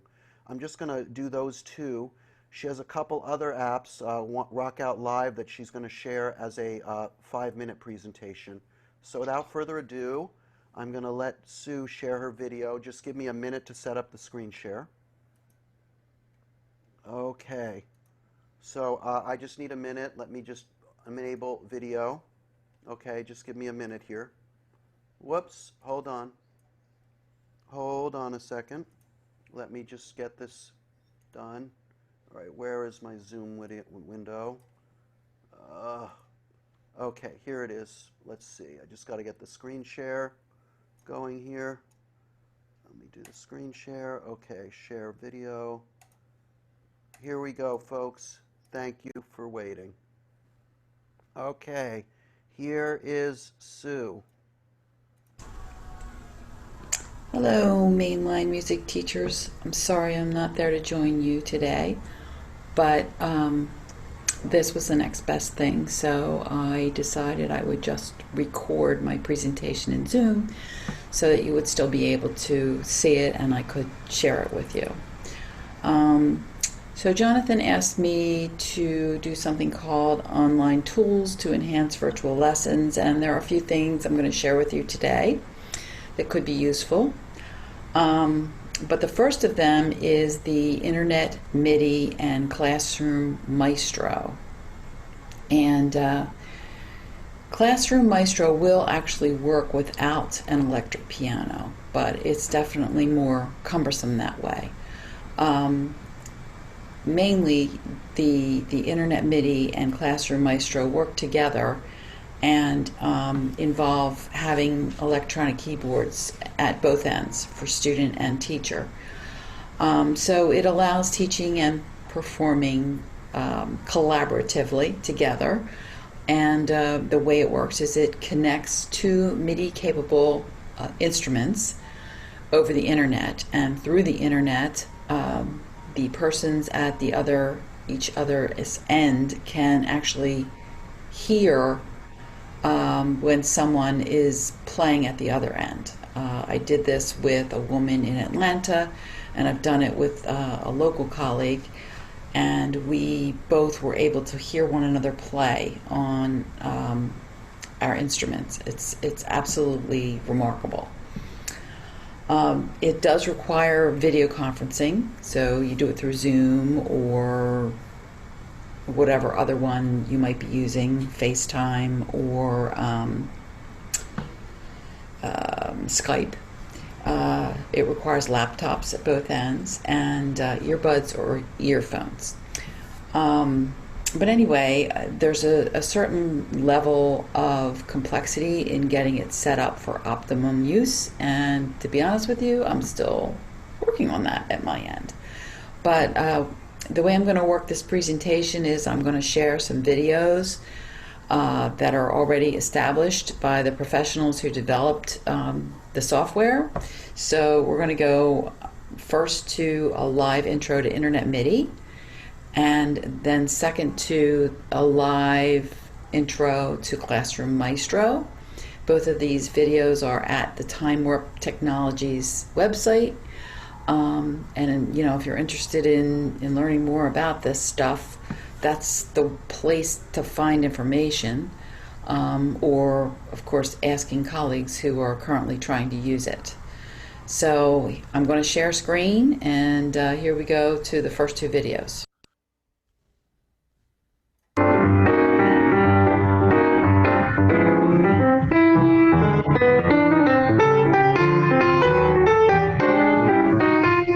Hi, I'm George Litters, one of the developers of Internet MIDI.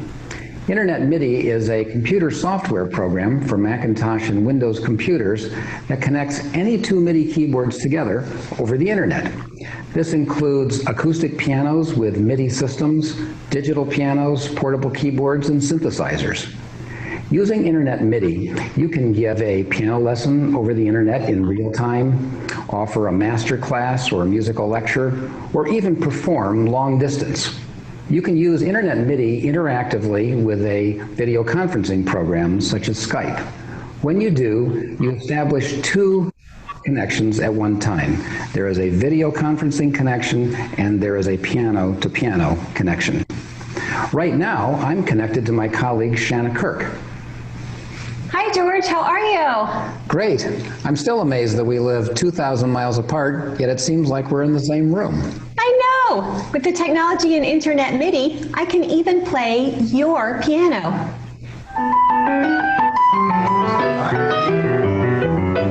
Connecting our pianos was a very simple process.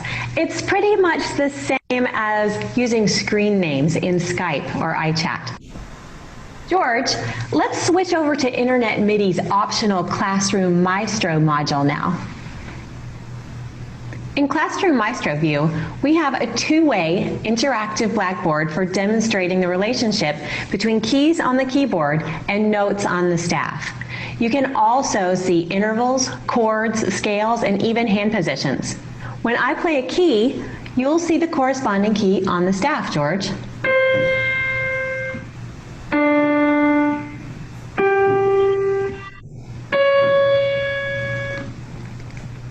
Now we're going to try some interactive intervals. I'll play a middle C, George, and I want you to play a perfect fifth above it.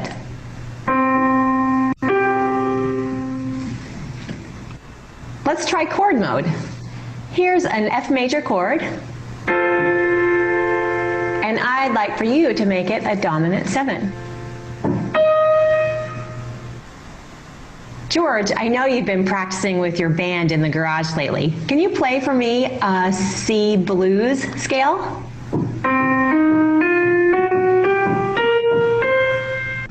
As you can see, Internet MIDI can be used for performing long distance or for teaching piano lessons over the Internet in real time.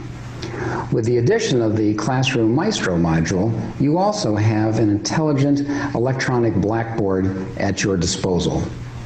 No matter where you are in the world, no matter where your audiences or your students are located, if you have broadband internet access, you can be musically connected.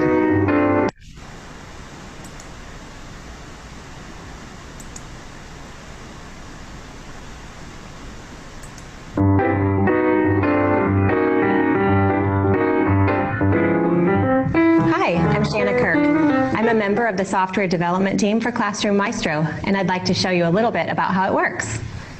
Classroom Maestro is an electronic blackboard that helps demonstrate musical concepts for either private or group instruction. Using a MIDI keyboard connected to a computer, it's easy to demonstrate the relationship between notes on the keyboard and notes on the staff. You can also demonstrate intervals, chords, scales, or hand positions. Classroom Maestro works in 5 distinct modes. It's easy to change from one mode to another simply by pressing the corresponding letter on your computer's keyboard. For example, you press the letter N to demonstrate single notes. You press an I to demonstrate intervals. For chords, you use the letter C, for scales, S, and for hand positions, you guessed it, the letter H. Notice how Classroom Maestro seamlessly adapts to the staff display, showing either vertically or horizontally, depending on the mode. Classroom Maestro is musically intelligent. Notes are always spelled correctly within the context of a major or minor key. Classroom Maestro can also analyze intervals, chords, and scales. And you aren't limited to Western music. In addition to standard major and minor scales, Classroom Maestro incorporates a library of nearly 200 others, from blues and jazz to medieval modes, and even some Indian ragas and pentatonic scales from the Far East. Whether you want to use Classroom Maestro to demonstrate a new concept or quiz last week's material, it's easy to display whatever you need in a flash. Would you like to show or hide the analysis? Simply toggle the A key. Other easy keystrokes can be used to change the key signature, show or hide the key signature, or toggle between major and minor. In chord mode, you can use the J key to toggle between jazz analysis and more traditional Roman numeral analysis. When you use Roman numerals, notice how the display intelligently changes depending on the key signature. Finally, if you'd like your computer's screen to stay the same, when you lift your fingers off the keys, simply use your computer's caps lock key. This will give you the freedom to walk about the room and teach as you normally would. Classroom Maestro is kind of like your own personal teaching assistant for any music classroom environment. If you appreciate this kind of musical intelligence in software, feel free to take a look at some of our other computer programs, such as Home Concert Extreme or Internet MIDI. I'm going to move ahead now to the presentation on clean feed.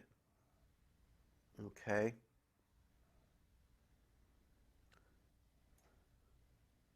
You can see how low depressed it is by the color of it, and also the dynamics through electronic display. It's quite remarkable. Okay, I'm going to move on to clean feed now, and I'll be sending you to a share screen for a little presentation on that. But just a little background. I learned about it being better than Zoom in terms of the quality. It can be maximized for the music, and it's free. It's easy to use. It works only in the Google browser. They are trying to get it for Safari, but Apple devices can also go to Google, use the Google browser. So it works there.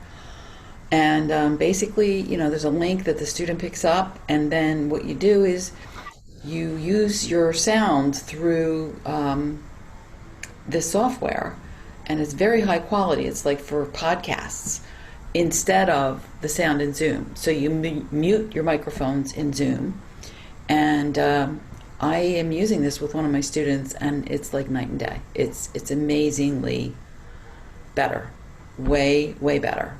And so let me share screen now and give you the video on that. Okay.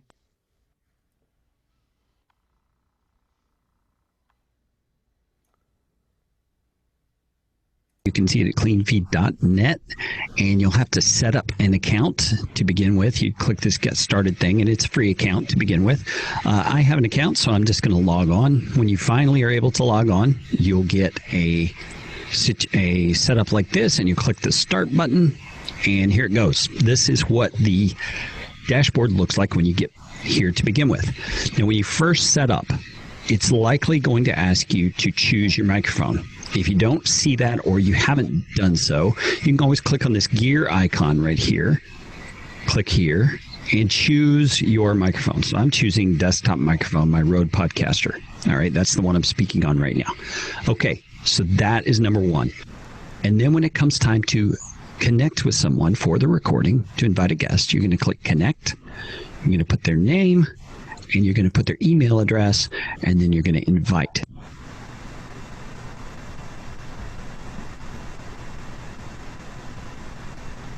Now, what if you have more than one person you want to invite? Because CleanFeed can do multiple people. Well, you'll tick the Advanced tab here.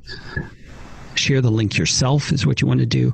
And then put their name. You have to put their name in anyway, so I'll put Joe Blow in here. And then when you click Invite, it's going to give you a link. So you copy the link and you share that with as many people as you want. Now, you could invite just one person if you wanted to. We're doing it this way as well. Okay, once you're done there, you're going to close this out. Now you're just about ready to record. When someone shows up to be recorded with you, you will see them appear right here in a box just like this one. You'll see a phone icon here for them. And you should see their little levels bumping like mine are right now as I'm speaking. Now, what you need to do before you hit record is listen for a bit to see what their audio quality sounds like.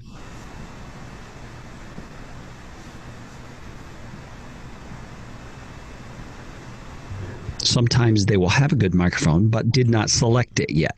So you'll need to walk them through clicking the icon over here, choosing the proper microphone, all of that kind of stuff to make sure you get the best audio you can. And then when you're ready to record, you're going to come over here and hit the record button. Okay, you can do this just for yourself. If you don't have a good recording setup on your computer and you just want to use CleanFeed to record yourself, by all means, come here and record yourself. You're going to get great audio sound. So you want to click record. You want to name the recording. So Carrie Demo Recording is what I'm calling this. And if I could type, it would be great. And then you can have it add the day and time to the file. Some people like that. And then here is where you want to choose what kind of audio tracks you want it to provide to you. Okay. You could say your audio only. The other party's audio only, everyone, and when it says everyone, it means everyone in the same audio track, or stereo split, which means your guest will be in one track and you will be in another. If you're recording with a guest, this is what you always want to choose because it makes your editing so much more effective. All right, so choose stereo split and hit record. And so you see now another track has appeared with this red box here, and that is the demo recording. That's the actual recording track. And when another guest starts speaking, you would see their little sound wave thing jumping right there next to yours. Now, it's got this red box going here. If you click on it, it will pause for a moment. You see it says paused right there. And then when you're done, you can hit it again and it'll start recording again.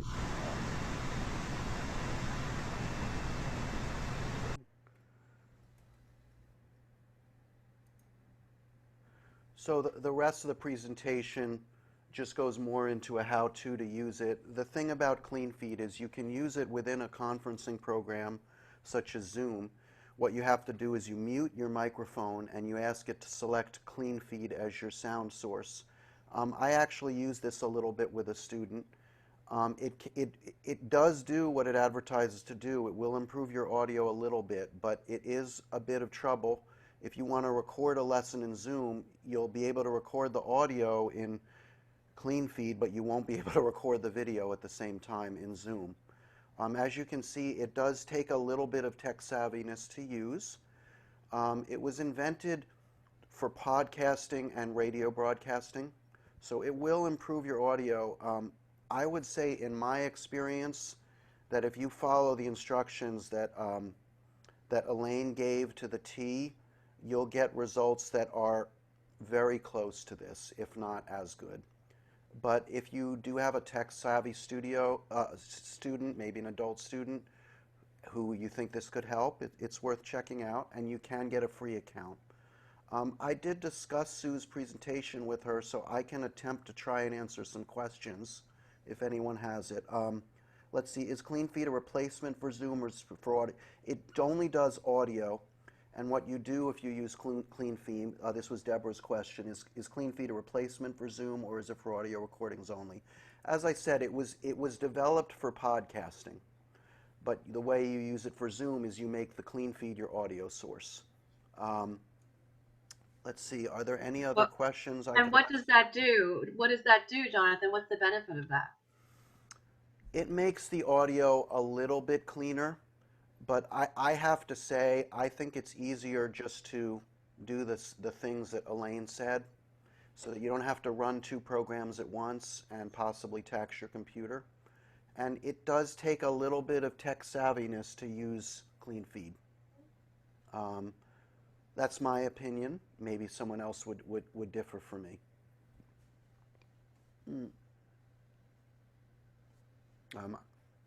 Any other questions I could maybe... I don't see any in chat. Well, so like I said, we will be providing handouts after the presentation. I think what I'm going to do in the interest of time is I'm going to move along to what I've prepared for you. So just give me a minute. What I'm going to do is I'm going to display my handout briefly, and then I'm going to hide it so that I can show you some photographs. So just give me a minute to get set up here. Okay, let me close this. Bear with me just a second here. Whoops. Just a second. Stop the share.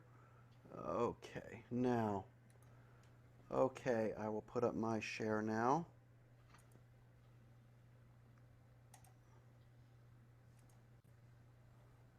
Okay. So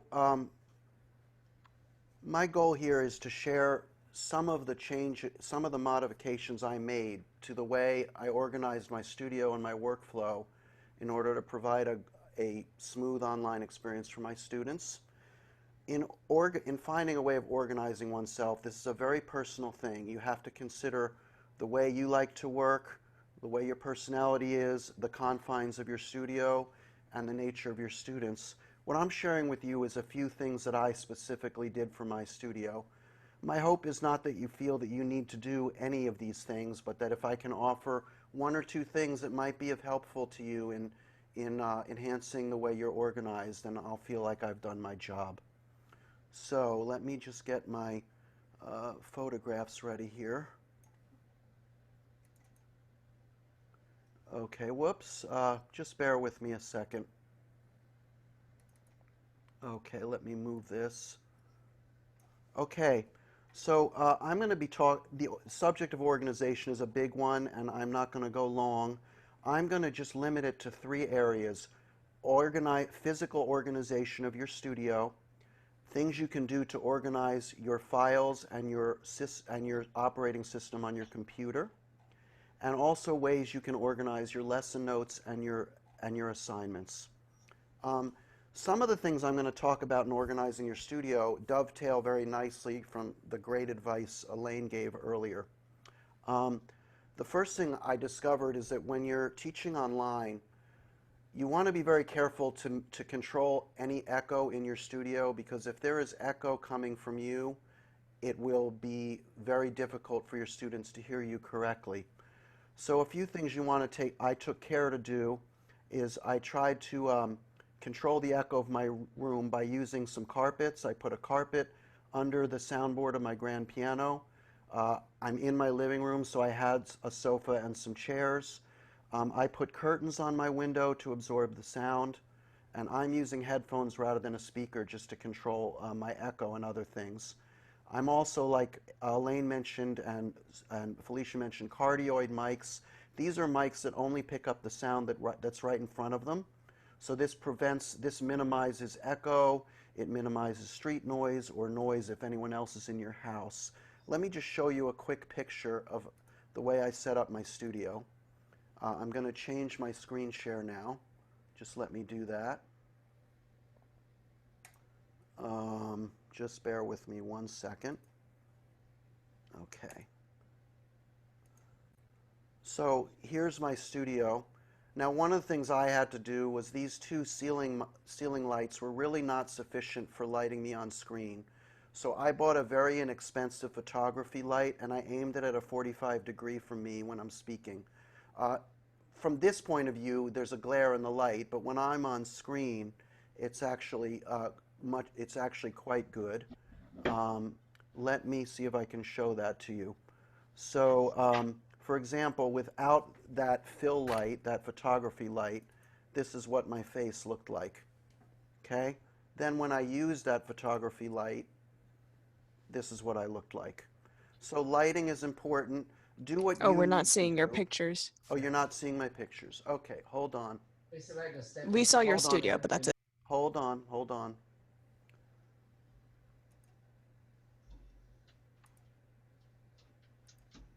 Okay, can you see that now? Felicia, can you see that now? Can you see that? Okay. Yeah. Okay, Yep. good. Yeah. So now another thing is organizing your room so that you have room for webcams. I do use a multi-camera setup. I'm going to attempt to show that to you. I think it's essential at the very least for you to have 2 views. A full side view of yourself at the piano and an overhead view of your hands. With those 2 different planes, you could demonstrate any technical maneuver pretty clearly. So make sure you organize space in your room so that you can set one camera or your laptop directly to the side of the piano about 3 feet away. And preferably, if it's a little bit above your head when you're sitting down and looking down, it'll capture both hands very well. One thing I'm going to show, I'm going to try to skip a little bit just in the interest of time. One thing I did that I found very helpful, it's a pain in the neck. I have some cameras on tripods, and once I found a perfect place for them, I marked places on my floor where they went. So, for example, here is, can you see my pedal cam? No? I'm No. still only seeing the Okay, hold on a second. light shop. Okay, hold on. You're going to have to bear with me. So here I have a pedal camera, and what I did is I marked places on the floor so that it would be, so that if anything got moved, I wouldn't have to recalibrate again. So I have all of my cameras placed, and I have markings on the floor so that if I ever have to vacuum or clean or I bump something, everything's in place. Other things that you want to be conscious of is I discovered in having online and a computer and cameras, I had a lot of wires in my studio. So doing something to organize your wires is a good thing. So I using like these little Velcro ties things, myself. Velcro ties or D-rings, anything you can use so that you don't trip. I also was thinking about this because at some point I might be having students come live. Personally, I'm not going to do that for a while, but when they do, I want to make sure that my studio is neat and there's no safety hazards for myself or the students. So those are little things. I'm going to skip along a little bit more. The next thing you want to make sure that you do is, I realized that I had to be really organized with my music library. When students see me live, they bring their music. Now they're not. So if they're playing something, I need to have a score on hand so I can follow what they're doing. So I realized that my music library had to be organized in a way that I could get things really, really fast. So I went through all of my shelves and I organized things. I made tabs. So my advanced repertoire, I have tabs on my screen, on my shelves that show the composer. If I have books in a series like method books, I put them in folders, big manila folders. Here's one of them that you can use. It looks like I'm going to have to revise the share every time. Let me do that. Using things like this, and I label them so I can grab them off the shelf for one student and then put them away and get another one for students. But things that I use together, I put in folders so that I can grab all of them at a time. Those things are important. Another thing the next thing to talk about is organizing your computer. What do I mean by organizing your computer? I mean a couple things. I mean organizing your files. I mean organizing your browser. And I also mean setting up your computer so that it will perform at a high level because you're online and you want your computer to run fast. So some of the things, the most important thing was already mentioned by Elaine. Use a hardwired internet connection if possible. Use an Ethernet cable.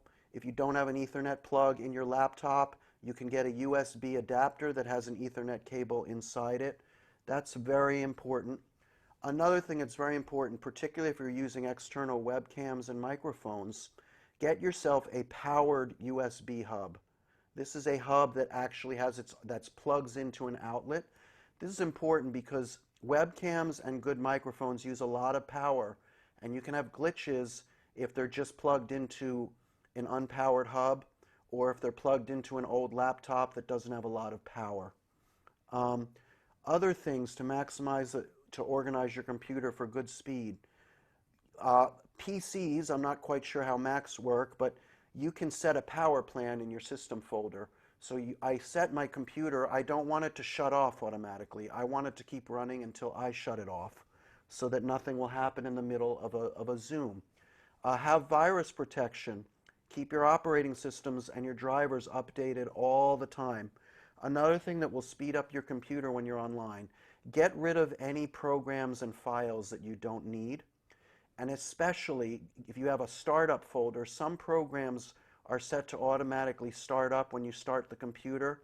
You want to disable that. I only have computers start when I want to use them so that it doesn't use any of my processing power when I'm online. The other thing I want to show you that really helps keeping me organized is using a second monitor. I can't believe I went for so many years not doing this. Let me show you my second monitor setup. Let me get my screen share so you can see it. Hold on. Here we go. So this is what I'm looking at right now. This is great. I'll put the zoom on my big screen, and on the smaller screen, I'll keep you'll see on the left there, I have the assignment sheet I made up in advance for the student, and in the right margin, I have notes that I typed up when I assessed the student during the lesson. I needed to do this because I didn't have room for a desk to really write notes down. So this is what I did. I also use the second monitor if I need to do a screen share, so I'll swipe things from one monitor to the other so that I can share the screen very quickly. That's an excellent thing. This is a 20-inch monitor, and it cost me $100 flat, and it was worth every penny.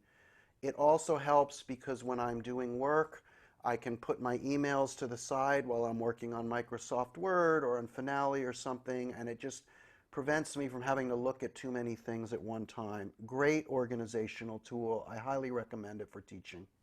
Excuse me, Jonathan, what is that with the tabs? What is that program with the tabs? That is the next thing I'm going to discuss. That is Okay. called Microsoft OneNote. I'm going to discuss that in a minute. So that is actually the next thing I wanted to discuss. So one of the problems that was mentioned before is how do we give students assignments and keep track of what they're doing?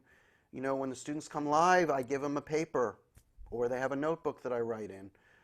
What can you do? Also, I need to keep track of everything so that I can plan for their next lesson. I tried a number of things. I tried using Microsoft Word. I tried using Google Docs. But there is one tool that Microsoft has that I feel is the one program they have that is not like anything else that anyone makes, and it's called Microsoft OneNote. What OneNote is, it is a program that allows you to set up digital notebooks. I'm going to show this to you right now. So what you see on the left screen is a OneNote screen. I am going to share OneNote with you right now and show you why it is such an effective and easy to use tool for lessons. Let me just change my screen share once again. Okay. So here is what Microsoft Notebook is I have these digital notebooks. This is the notebook for my adult students. Each student, I created a section in the notebook indicated by a tab. Here is Jonathan Kroberger. What I do is I have a blank template that I made in Microsoft Word, and I pasted it in here. And every week, this is where I enter their assignments and practice strategies. So at the beginning of every lesson, I have this highlighted. I'll add a page, and I'll give it a name. I'll put the student's initial and the date. Oh boy, sorry, I'm not good at typing and talking at the same time. Okay, and then I'll just paste this right here. Well, sorry, that's the wrong thing. I will just paste it right here. Let me just get rid of this. Excuse me for a second. And I'll have an assignment sheet, and before the lessons, I'll put in what I'm going to give them. Now, what's great about this is right on the same week of the assignment, let me find one where I can show you some notes. I put little notes so that I know how he did things, and this helps me to, and I keep it in one place.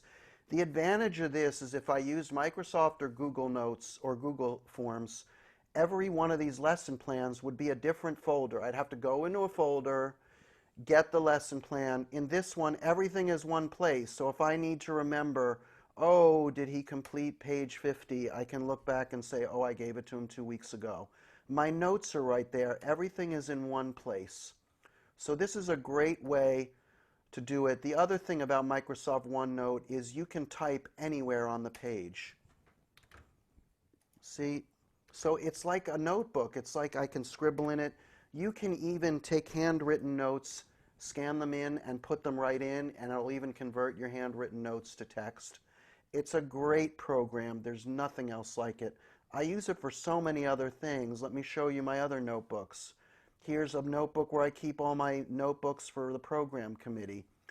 Here's notes for a course that I'm writing. Here's notes for a book that I'm writing. I keep all of my ideas right here.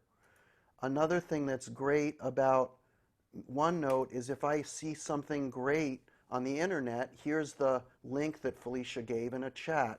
I just put it right in my notebook. This is my music tech.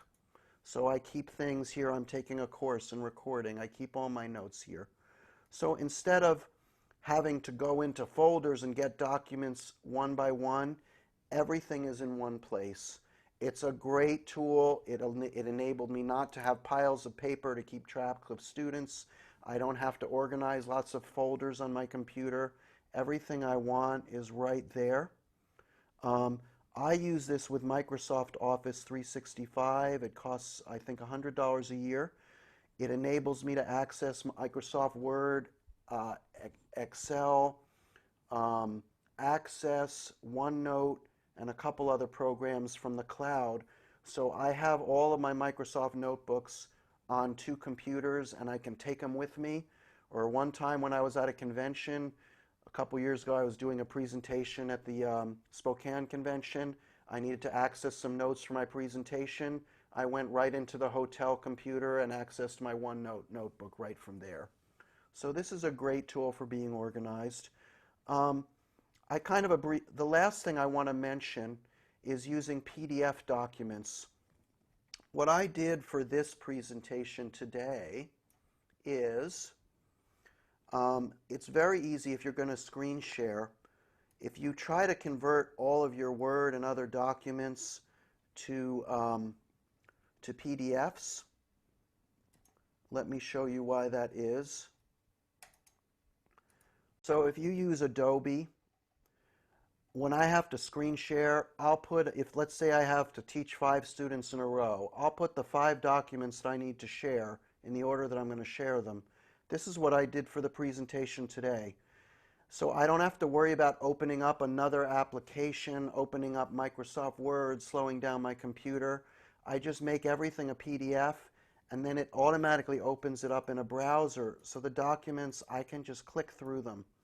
This is great if you're going to be teaching a whole bunch of students and you know you need to share a theory assignment or different things with a student. I just throw them all up there right in order, and then as they're done, I just close them. Great thing. A great app for sharing, if you need to scan PDFs like paper documents, I use an app called Adobe PDF. You can use it on Android or iPhones. It's much faster than using a scanner. And what's great is you can send the scans to your email, to your cloud drive, to someone else's email, to a folder in your cloud drive. I use that, and materials that I need to share frequently, like theory assignments, I scan them so that I can screen share them easily. So these are just a few tips for organizing your studio. I've made a detailed handout so that if you didn't have to take any detailed notes on this, I've put all the information I've discussed right in my handout. But I think the important thing with being organized is we're in a time where there's so much uncertainty. And one of the things we want to give for our students is a picture of what we know is certain, that we love music and that we should never stop playing in spite of obstacles. And as teachers, we want to stay focused on what we're doing and not get inhibited by the technology and the circumstances. So having an organizational plan that works for you in this new circumstance can help you to promote a calm atmosphere for your students that will allow them to be creative. I'm going to see if there are any questions here. Oh, it looks like there are a few. Let's see here. Okay, yes. Search your settings for startup programs. Turn off the programs you won't actively use. If anyone has a question for doing this, I'd be happy to answer them personally. But for PCs, which I can speak about, is you click your settings and you go into, I think it's apps and programs, and I make sure that the programs only turn on when I want them to turn on, rather than booting up automatically with my computer. That way the resources of my processing unit are only going to be used on what I want them to be. Deborah, wow, I use OneNote too, but not as organized as yours. That is great. Well, I don't know. I guess I'm putting on a good facade. There are many things I have to be very more organized with. When you pasted the template, can you then edit it, or does the editing have to be done separately in Word? You can edit it right in OneNote, and I do. I customize the templates a little bit for each student. Is there a charge for OneNote? I'm not sure. It is part of my subscription for Office 365, which I do pay $100 a year for.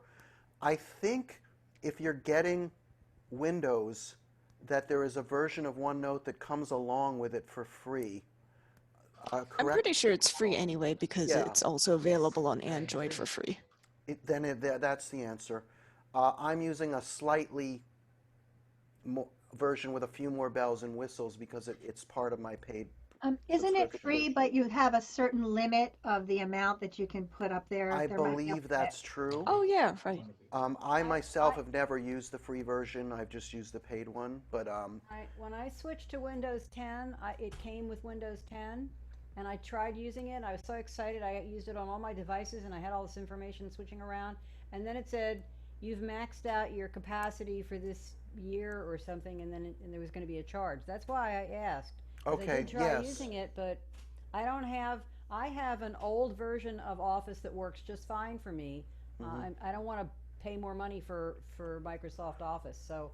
I think you can pay a smaller fee and get OneNote if you just want that, and then just use it with your other Office. And you can just be really vigilant about deleting anything you don't want anymore, just to kind of make sure there's always space. I had to delete an awful lot. Yeah. So I mean, I can't speak too didn't much take about the free version. I used it because I got Office 365 and it came with it, and I said, "Oh, what is this? This is neat."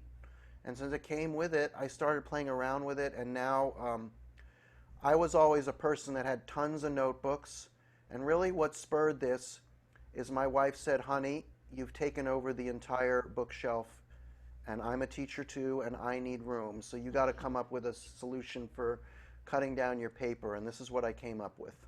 So, Jonathan, to your right there, Jonathan, is that the shelf you were talking about with all your books being organized in the sleeves? yes. Do you want me to show that? I just skipped over it in the interest of time, but I can show that to you. Give me a minute. I'll attempt to show it. I just have to share my screen. All right, just give me a minute here. Let me share it with you. This is very simple, not earth-shattering. Anybody could think of this. Anybody could do it. But I mean, here's my advanced repertoire. I just organized everything by composer. I just took poster board or scraps of paper and just made dividers. Nothing fancy. I didn't go to Staples. I did it cheaply. You know. And then if you want to, I think I showed you the folders. I just like to put method books or series together so I can grab all the books at once. Another thing I do is if part of my curriculum, there's a certain level where I might be using a couple different books from a series, but I use them together, I'll put them all in one folder so that when I'm getting stuff together for a student on that level, all the resources I'm using are there. But I just know that I needed something that was fast so that I could have everything at hand I needed because the students aren't bringing their music to me. Let's see if there's any other questions. Let me just see. Is there a place where someone can learn to use the amenities of OneNote? I took a course on udemy.com. It was excellent. I think I paid $25. It had about 75 videos. I watched the 50 that were relevant to me. I did it over a weekend, and by the third day, I was a OneNote maestro. So that I would recommend that. I could probably send you the link for the course I took, and it taught me how to use it very quickly. What's it called? Udemy, udemy.com. They have a lot of online courses you can take. Maybe I'll add that to my handout so that you can all have that. Can you type it into the chat? Yeah, let me do that. I don't have the link to the actual course. I think it's called Use OneNote Like a Boss. Let me type it. Udemy.com.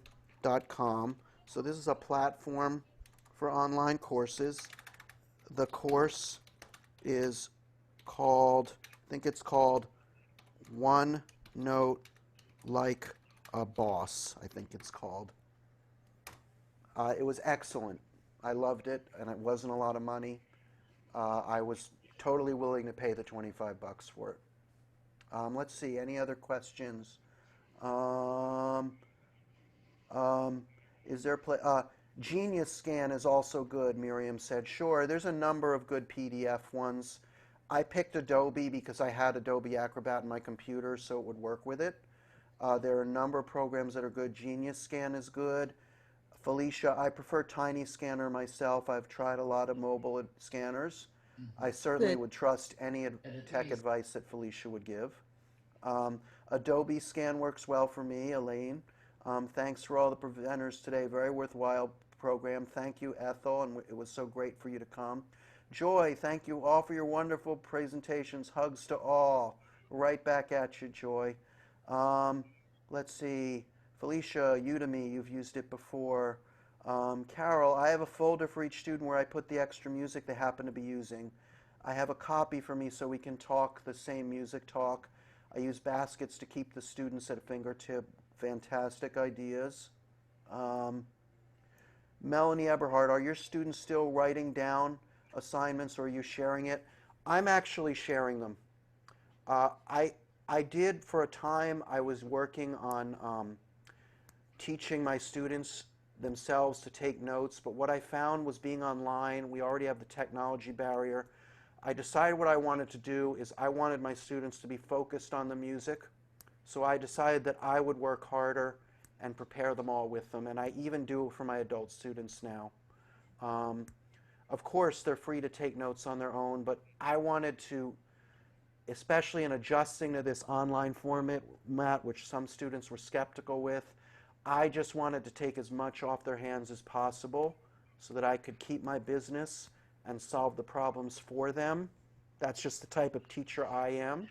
But I suppose if you want to teach responsibility for getting your students to do it, you can provide them with a template so that they Pros and cons. do that. Pros and cons. I think different teachers are going to have a different philosophy on that, but that's what I came up with. But I would say if you do want to have your students write them down, maybe provide them with a template that you send to them that they could print out or type on their computer. That's one solution. I'd be happy to share the checklist template that I've developed. But that's about it. I guess I want to say, does anyone have any other things they want to share or questions or comments? I would just tell you to unmute yourself.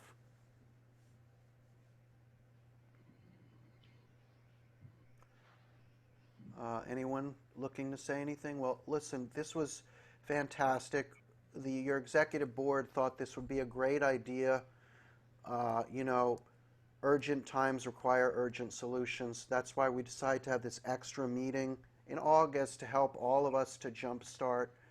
As you can see, one of the things I've gained from this organization is that one principle of success that I've learned that's helped me is don't rely on your own intelligence. There are always brilliant people in your midst, and if you can learn from them and also help them, then your efforts are going to be larger than the limits of your own brain. So you can see within this group, we just have amazing resources of our members. That's why I love giving to this organization. I feel that I get way more than I give because the members of this group are so phenomenal. So I do want to thank our presenters, Felicia, Elaine, Sue in absentia, and Deborah. I want to thank Miriam for all the work she did behind the scenes as president during an especially challenging year. Miriam, I want to toss it back to you to see if you want to close us out. Yeah, and thank you, Jonathan, for orchestrating this today. I know we're using your Zoom platform, and I know you pay for it anyway for your students, but we really appreciate this opportunity. And thank you for all your work behind the scenes and trying to get our programming ready.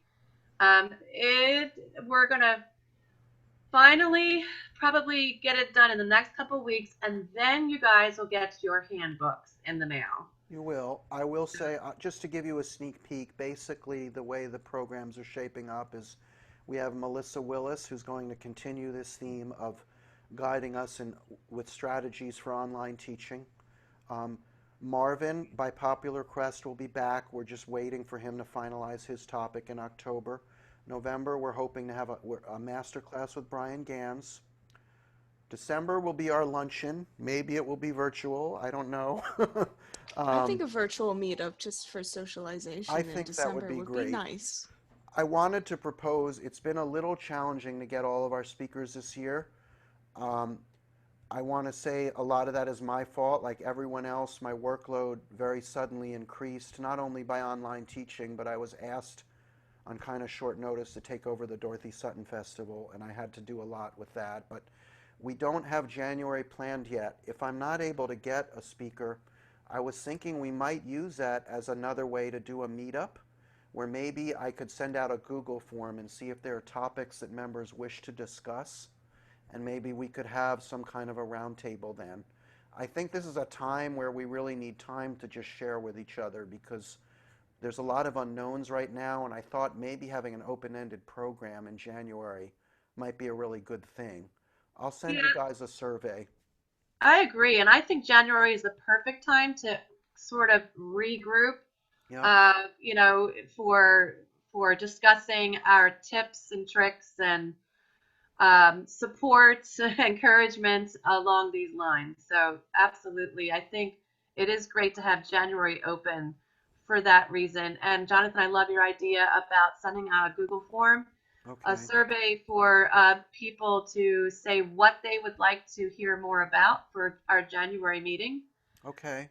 Yeah. That'll be good. Maybe, I don't know if you have a minute, maybe I could discuss it with you at the end, Miriam. If not, Yeah. another time. All right. And we're going to have some in-house presenters. Jennifer Campbell, our phenomenal vice president, is going to share a topic that she is an authority. She is a wonderful composer, and she's going to talk about innovative ways that she gets her students to compose. In March, we're going to have a topic that we have never shared before. Felicia is going to share concepts and strategies for neurodivergent teaching, teaching students who who identify as being on the spectrum or have different ways of relating to other people than are addressed in common pedagogy. I think this is an extremely important topic.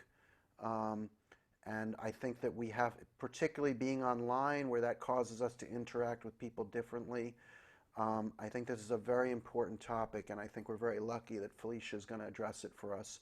And then in April, we're going to have a joint master class with Westchester. Alan Chow is coming for a master class. So again, we want to thank you for your patience. I want to particularly thank Elaine for her patience with this year taking a little bit of time to unfold, but it will be finalized soon. And please, everybody, we see some people that were great that are not able to join us often. Please join us whenever you can. We will be online at the very least, it looks like, through 2020, because that's what Jacobs told me they're able to do. So we will record this so you can watch it again. I will collect all of the handouts from everybody and get them to Felicia so we can post them online. And if anyone has questions, feel free to contact any of the presenters. So thanks to everyone for coming. It's so great to see you, even if it's virtual. And let's just keep our students playing. It's difficult times, but we can't allow that to stop us from doing what we love, which is making music.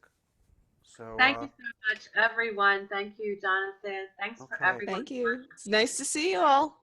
Thank you, everybody. Bye, Celicia. Miriam, I'll chat with you for a minute. Okay. Okay.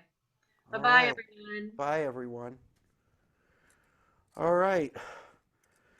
That went well. It really did. You can stop recording now. Yes, let me do that. Thank you for the reminder.